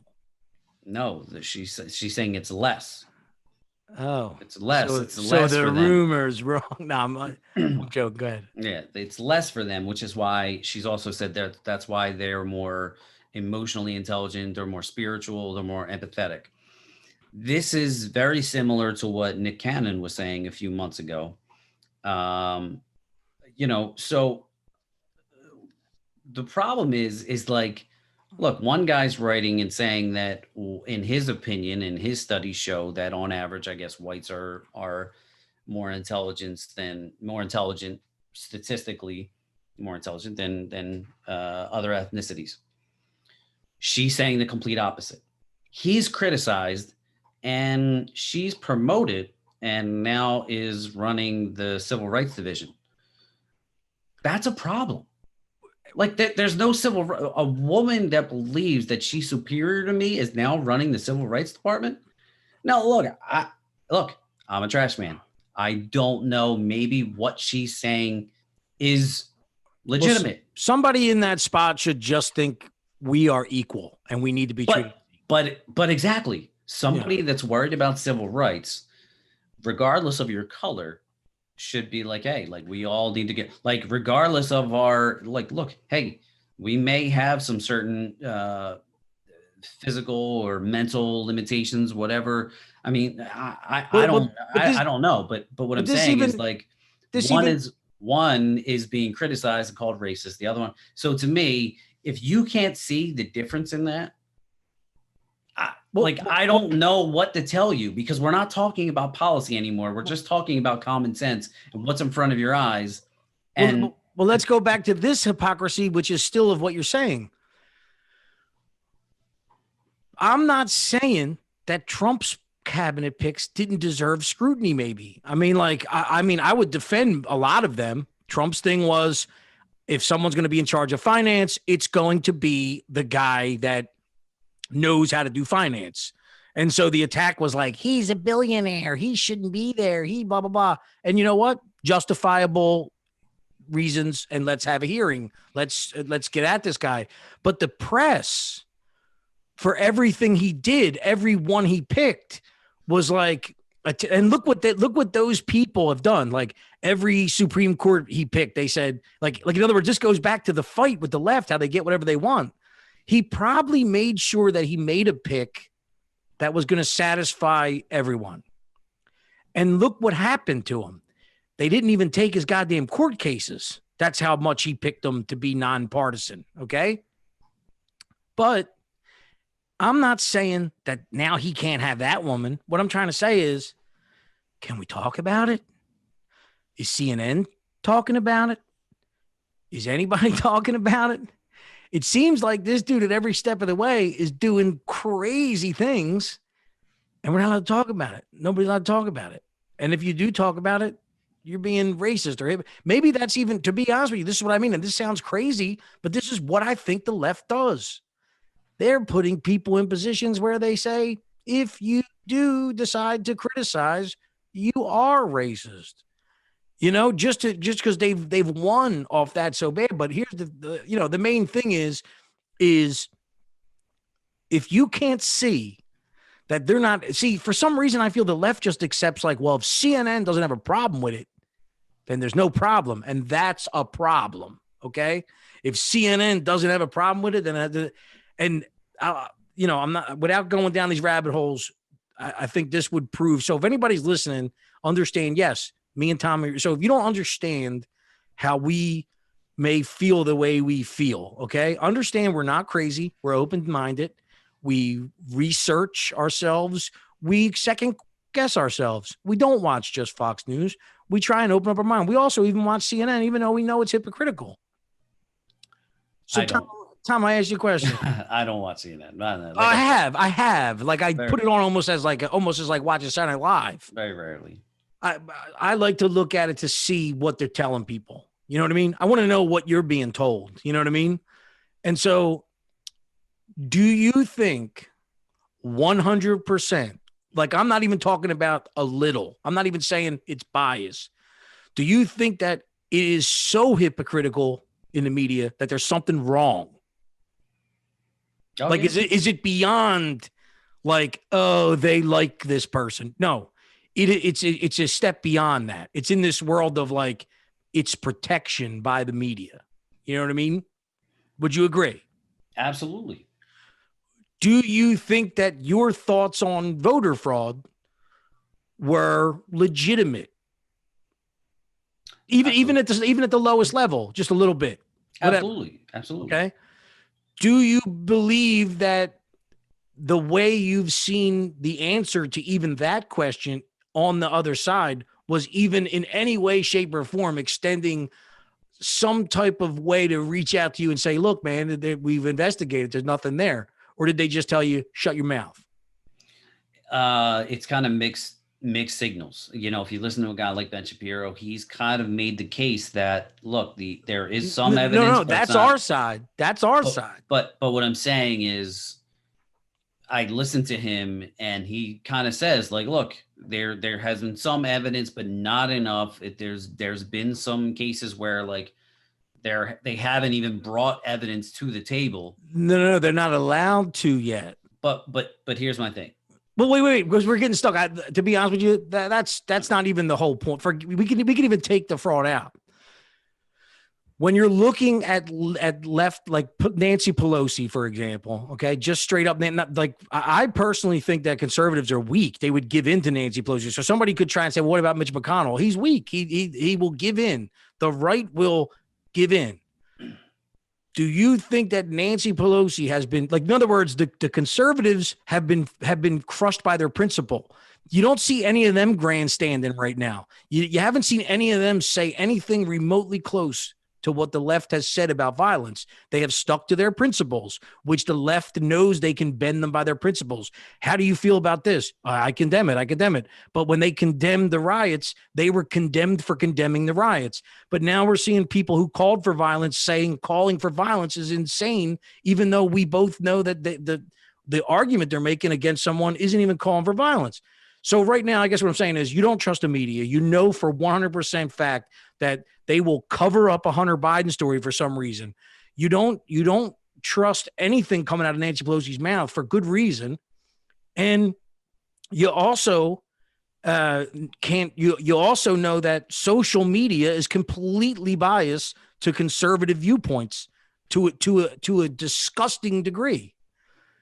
So something isn't right. And if it doesn't get fixed, and if somebody doesn't like extend a hand and fix something, if they, you know what I mean? Like Trump asked to repeal 230. I understand taking it out was whatever, but that's the pressure you put on them. Then they come up with something and they fix it. But it's like you cannot even have a conversation if you're completely locked out of it. And that's not good. And like, I guess my whole point of it is, do you feel in any way, shape, or form that anyone is saying, hey, man, it's been a rough couple of years, but we see your point and let's come together and, you know, have they done anything? Bernie said a little bit about that. He's the only one that kind of has, at least that I paid attention. And again, I've kind of switched my stance on Bernie, obviously, but he was asked about, you know, obviously there's 75 million people or more people that voted for Trump. So, you know, there's a large amount of the American people that, you know, how do you bring them into the fold? How do you get them to buy into what, you know, what we're selling or whatever? And he was like, yes, you know, they feel neglected. They feel unheard, whatever. He's saying the right things. You know, the similarities between Bernie and Trump are really close. I mean, Trump said it. Trump mentioned how Bernie got screwed. The comparisons between them, there's been many stories about because Bernie stood against He's supposed to be for the working man. Well, not only that, but he spoke out against the establishment Democrats and the corporate Democrats. So like he was taking the money from the average person and donating to his campaign. Well, I think they also say that they also say a large portion of Trump supporters are his voters. So, well, yeah, I'm one of them. Yeah. So, and then the same thing is said about Trump. You know what I mean? Like people donated to his campaign. You know, he self-funded a lot, but people donated his campaign. So there are a lot of similarities. Now, obviously, you know, with certain policies are different, but the similarities in their campaign and their message was similar. So he is kind of one person that did say like, hey, yeah, we need to pay attention to them. Especially, listen, if you want to win again in 4 years, it would be Don't smart. you think It it's would weird that it, people are it would be completely no, partisan? it would be smart to say, hey, like we understand your frustrations. Like it would be smart for the Well, Democrats well, to they reach did. out or Well, not. in other words, here's the thing I can't understand. People dismiss 1/10 of their voters all the time, which is unfortunate, which is why maybe black communities find themselves in the situation that they've been in because they're a minority. You know what I mean? So that's how minority, like the real reason why why you aren't represented is because they don't care about they didn't at one point. Now it's different. Now you're a swing vote. Now that now you decide they go for you. But I guess what I'm saying is if 75% of this country, I mean, if 50% of this country was black and they were, and we're not divided into that kind of pattern. I'm just trying to give an example. If 75% of this country was gay or 50% of this country was gay and they were going crazy right now, they would have had to have been appeased when they were 20%, 25%. Right. It's the weirdest thing ever that you're just connected. But moving off of this and showing you what I mean about political theater, and this might be a crazy theory, but it's the only thing I can come up with for what you're going to see next in this political theater. Have you heard the truth, but the rumor at the same time? Because I don't know if it matters, but it has been weird. Have you heard the rumor Kamala hasn't given up her seat? No, but I'm Well, not even entertaining it. no, but I'm not. This is not crazy talk. I'm not getting into theory. I'm Yeah. just trying to say she actually got called out by the person that takes her seat because instead of giving up her seat, she got sworn in again for Senate moving forward. Right. So she got sworn in instead of giving her seat up. Everybody else gives it up like in November or whatever. So nobody can understand that they're making crazy theories up. But when we get to this impeachment spot, right, to talk about political theater, I keep saying, why would they want Trump to be getting his first trial of getting impeached is going to be possibly the day before or most possibly the day after Biden gets inaugurated. So I have two theories that I'll tell people that if this does come true, now if it doesn't, I know it's a far-fetched thought, but I'm trying to wrap my head around some things. Why would they do this to Trump? Why would this matter? We're so divided. What is their plan? And I've also known that they think we're all stupid, so they think they can do whatever they want, and then all of a sudden do some type of grandstand moment. I have a weird theory that either Kamala Harris is going to still be in the Senate somehow. Say it happens on the 19th, not the 20th. And she'll be the deciding vote. And she'll have a 5-minute speech on why we should just give mercy and unite.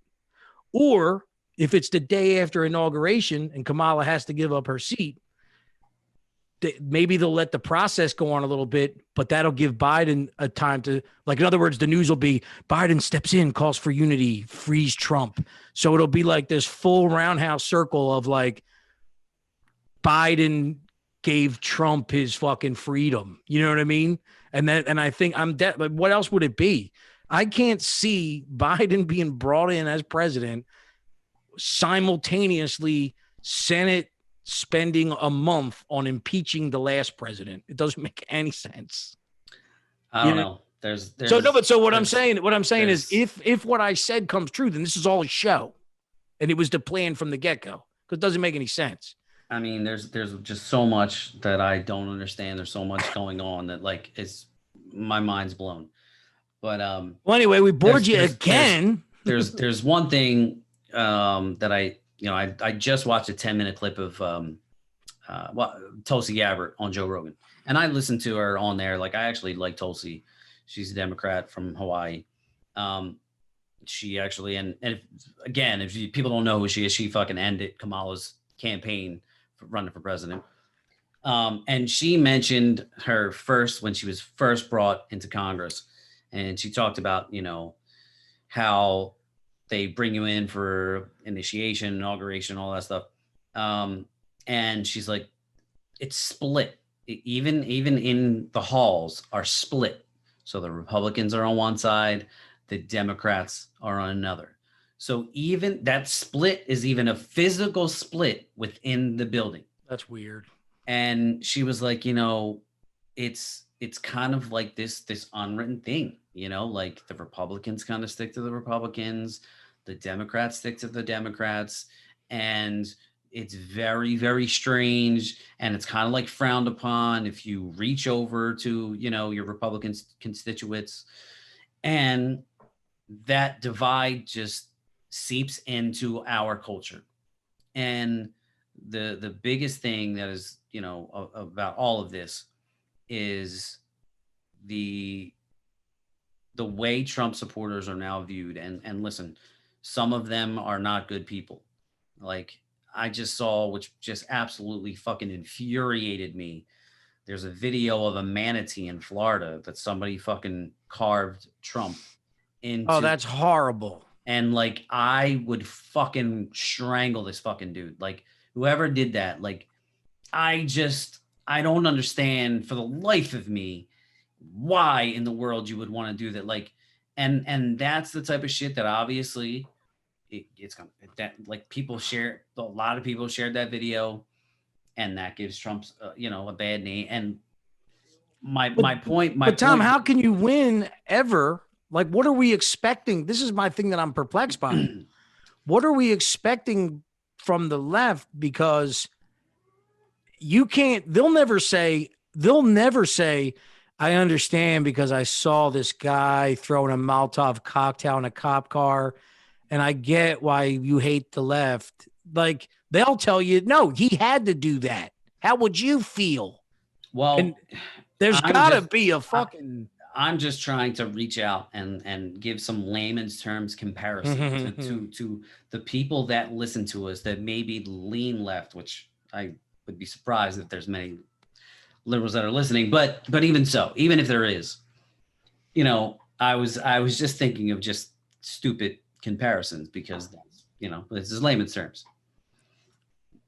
Think of it in music terms. You have hip hop, you have rock. Slayer is not the same as Nickelback. The NWA isn't the same as A Tribe Called Quest. There are different messages with under that umbrella, which is hip hop, which is rock and roll music. You know what I'm saying? Some of them, Slayer or some like death, hardcore, Satanist type shit. You know what I'm saying? Like, yeah, it can be dangerous. The same way you can have some gangster rap, rapping about guns and killing people and fucking bitches and all of this shit. But there are other aspects. Like I said, if you go and listen to A Tribe Called Quest, they are very enlightened. They're not talking about that type of stuff. So when you try to lump any, and this goes beyond Trump supporters, I mean, you have to be able to realize that, look, maybe this person voted for this, but we just can't identify Trump supporters as these fucking redneck, hillbilly, uneducated, racist, homophobic people. It's not doing me any service. It's not doing you any justice. It's not doing 75 million people any justice. And not just them, because there's other people, this in the same way that we can't label, all liberals, these fucking snowflake pussy type people, which, I have some conservative friends that sometimes send me some texts and I'm like, dude, I don't agree with that. Like they're so hardcore. Like, I'm like, dude, I don't. I'm not with you. This is where I get perplexed, though. I don't think that we're coming to some type of epiphany, because I think everything you're saying, you've always been there. But the difference between now and when we started this journey, I'm talking about this whole political journey 4 years ago. Right. Okay. You've always been exactly what you said to me. Okay. Right. But here we are 4 years later, and you don't have a voice on social media. Right. Every day they're showing the fucking manatee floating around that one guy did, and they're not showing you anything else that anybody else did bad. And they're not having the conversation in the media. And I don't blame people. I don't expect you to like Trump. Therefore, I don't expect you to watch Fox News or be engaged by some type of article that says he did something good. What I am afraid of is now you don't even know who we are. You don't even see us. You're just being repeated with images that say we're bad. And for 4 years, I've been trying to say, hey, I'm not like that. And now I'm actually, and this is where conformity gets weird.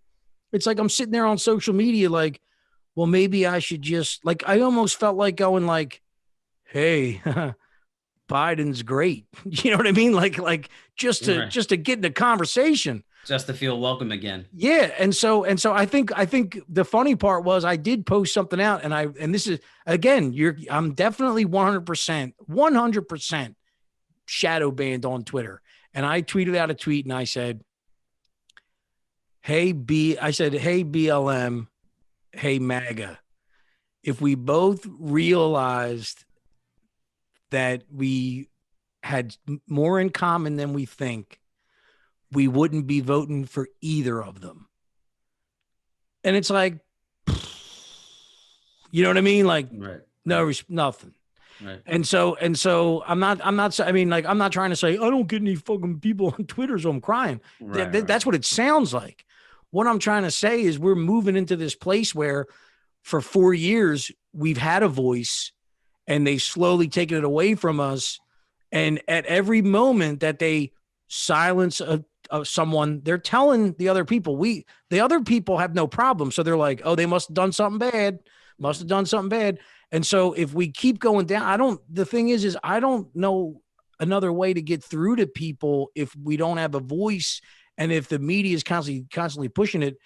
And that's where I just come to this thing where I'm done. I'm done. Like, in other words, like I said, if you don't understand the hypocrisy that's going on right now, I'm not saying I'm done with you, like whatever, but I'm done arguing about it. I'm just like, in other words, if someone says to me again, like, oh, but what about this guy? He was only running at him and he had a knife. Look, I seen how you treated that girl at the Capitol, and I agree. And so don't tell me that this guy should have been fucking talked down by seven. They need to have certain things. And you didn't have no concern for that person. You said she deserved it. And I agree. Fine. I agree. But I'm no longer going to sit here and waste my time like arguing with you about how you feel and all this kind of stuff. That's irrelevant. I feel the same way. I'm no different than you. I care when people die, whatever else. But you know what? Play stupid games, win stupid prizes sometimes. You know what I mean?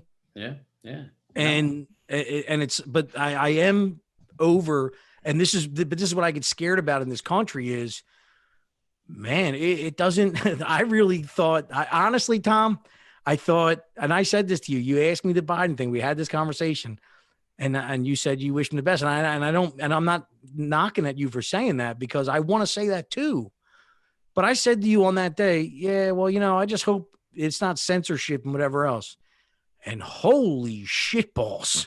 Did we rocket to the moon with all that stuff? Yeah. And I even said to you in that day, I said, I really hope Apple doesn't get involved in the game. And they did. And that's the start. Everything has a start, dude. It ain't like they're going to do one little thing. That's a start. And now I'm getting scared because we've talked about on here before that social media came about and it was free and it was fun. And then all of a sudden politicians knew, whoa, we need to wrangle this shit in, right? So now they got it. They got social media. So you just told me earlier, I don't really watch the news anymore. I listen to podcasts. I listen to this guy. I listen to that guy. I'm so scared that now they're going to be like, in other words, it's like they keep trying to pigeonhole you, but you keep finding a way out. But every time you find that way out, after a while, they take a bite at it. And that's getting me nervous. Listen, it's a dark place to be in if you're Republican, conservative, Trump supporter, or whatever the case, because at this point, with all the censorship going on, this is what I mean. This is not going to do this country any good because it's really going to send people over the edge. It's really going to put people in a dark place. My only hope is, and like I said to you, you have to pivot now and find another outlet to kind of venture down, because look, we're in this mess for 2 to 4 years, depending on how, um, and look, I mean, it still is a free country. I mean, I understand, with the censorship and stuff like that. But there still are hopes. I mean, if it gets really bad, you just saw Elon Musk tweet about the censorship shit, and Yeah. he said, take the red pill. This is months after he said, months ago, he was like, the left is losing the middle.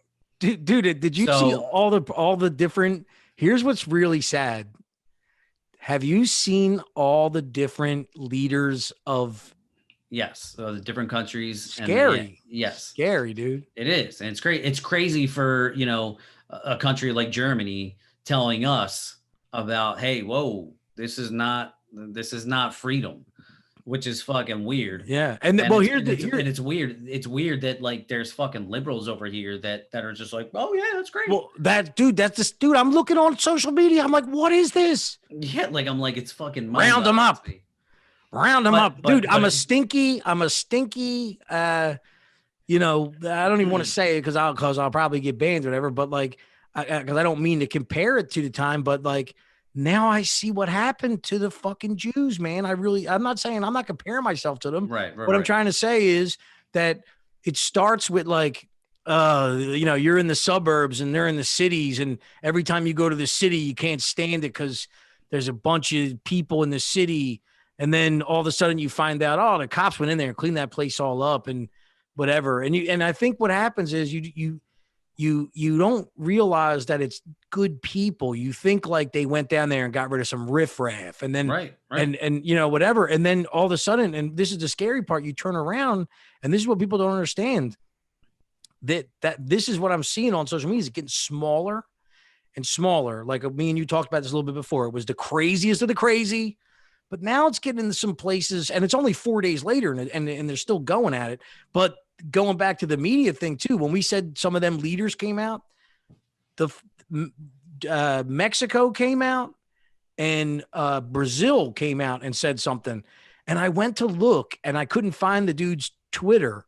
So I looked up like Brazilian president, and then a CNN article came up about him, about how he was crazy and how, like, in other words, like he stuck up for Trump. And so they're going to belittle a leader of another country. Poland is fining social media companies for banning $2.2 million every time they take something down, which is the way to go. I mean, again, listen, you can argue all day about whether or not he was right or some of his rhetoric was that's neither here nor there. Like, I get it, but you can look all over Twitter and find people that are saying, especially other leaders around the world, that are saying dangerous things that are still on Twitter.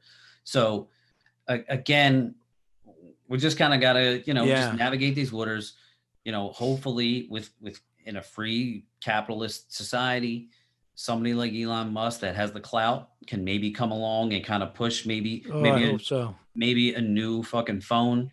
You know what I mean? Like so that's the only thing. Hopefully we can get to that point.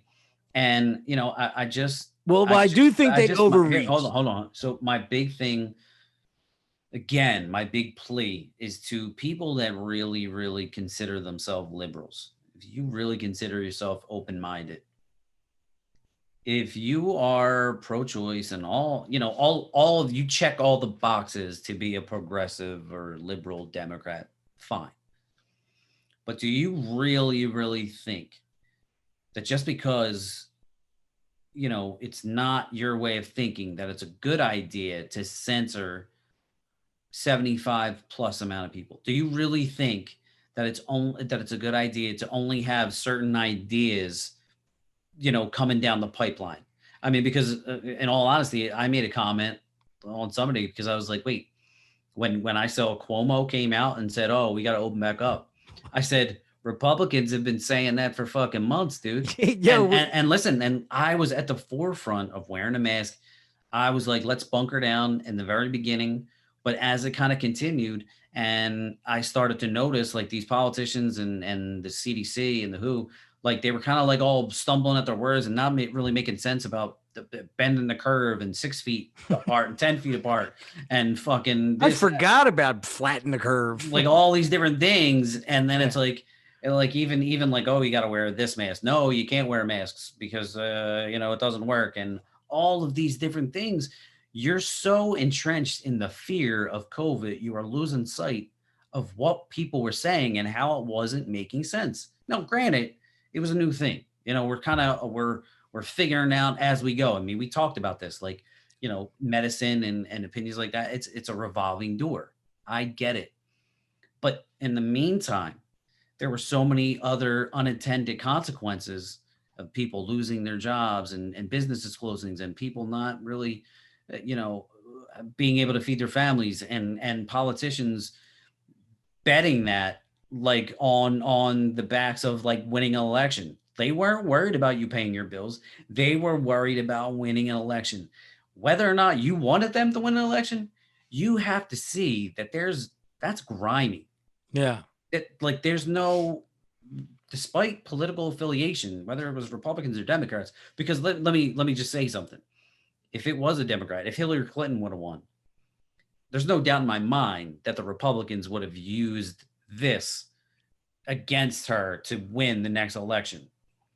So they would have done it. I mean, I can't speak for what they would or wouldn't done, but what I'm saying is this is the difference is they would have tried to destroy her on like principle. Look what she like in other words, like yeah, like in other words, they wouldn't be like trying to fucking impeach her and say she fucking killed everybody. No. I'm not saying that. I'm just saying they would have found their dirty little way. Yes, they would have used this to spin for them to win the election, just like the way the Democrats did. Yeah. Now, they're the way they went about it probably would have been different because I'm saying I'm sure they would have been the ones screaming like, "Hey, we need to open up."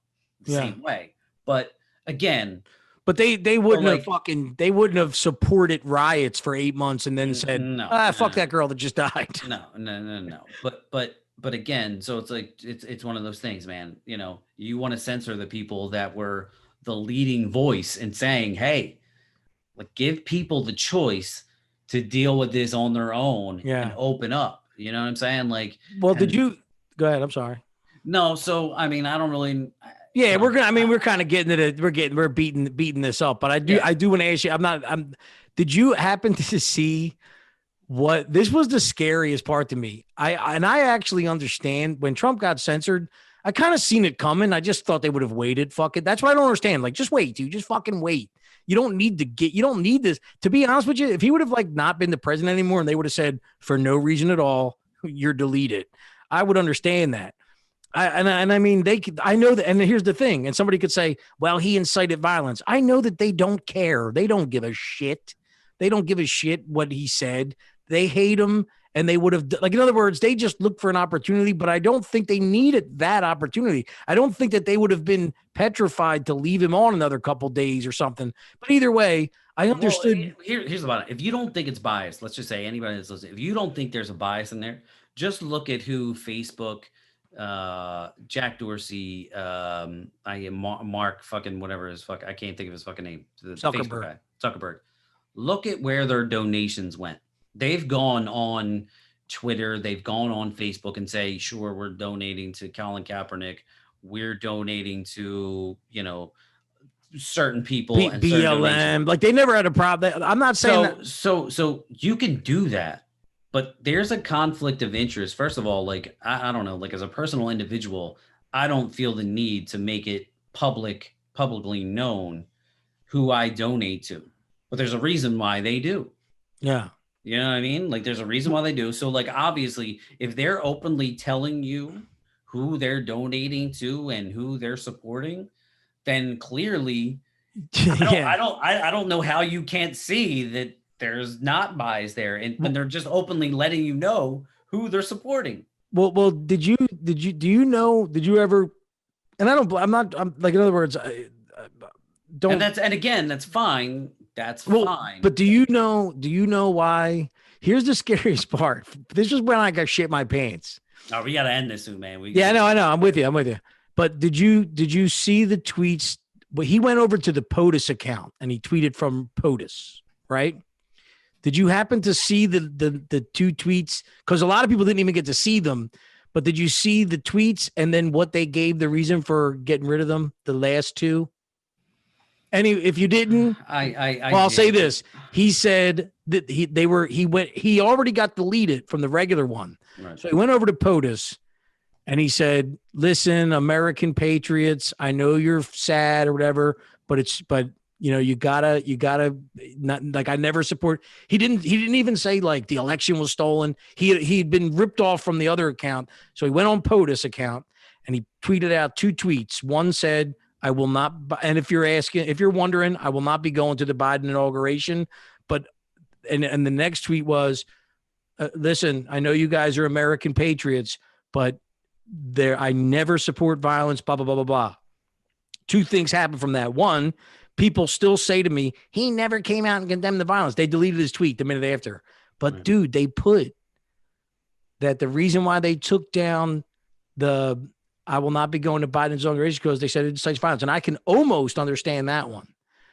But Biden said, "Hey, it's finally something we agree on." Do you know what they said? You could see this if you go online, you'll find it somewhere.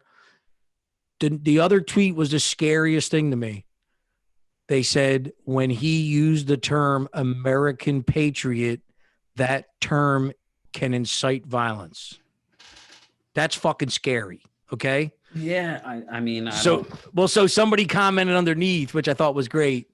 Somebody said, Hey, Jack Dorsey, you can censor hate speech.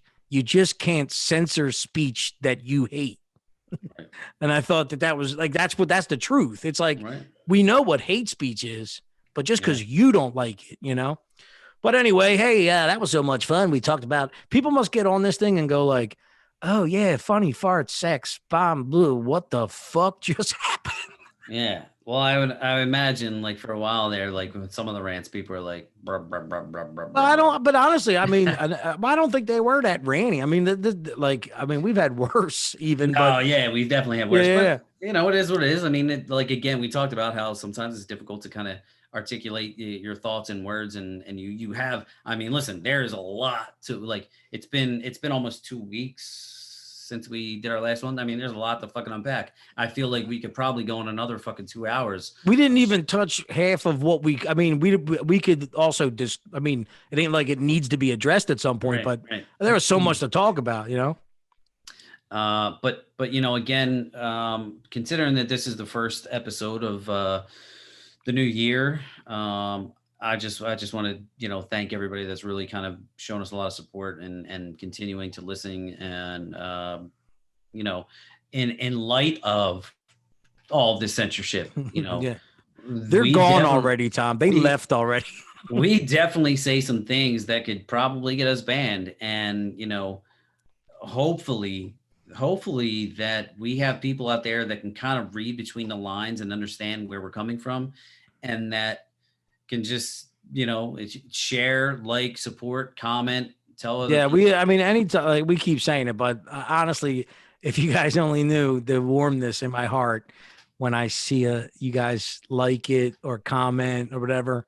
It's like, especially right now, but being completely central on every other platform, this is the only one where we're getting any juice. And for our other followers, we have some foreign followers. So and what other languages do you know any words? Dude, I have no idea what the fuck you just said. I don't know. I just made it up, Tom. Come on, just say hello to all these people. Oh, Jesus. That just definitely got us. All right, guys. All right, man. Tom, it was fucking good talking to you. I'm glad that we got to beat each other up and cry about politics. And so where do you think we are on that roller coaster, dude? You think right at the tip top, ready to go down? Yeah, we're at the tippy top. Yeah, hopefully this motherfucking ride's over pretty soon. We'll see. Hopefully after the inauguration, we just drop. And we're kind of like we know where we're going. All right, guys. Thanks a lot for listening. And hope you loved it. Hope you enjoyed it. And make sure you like, share, follow, retweet, subscribe. Subscribe's real important, guys. All right, love yous. Thanks a lot. Thank you.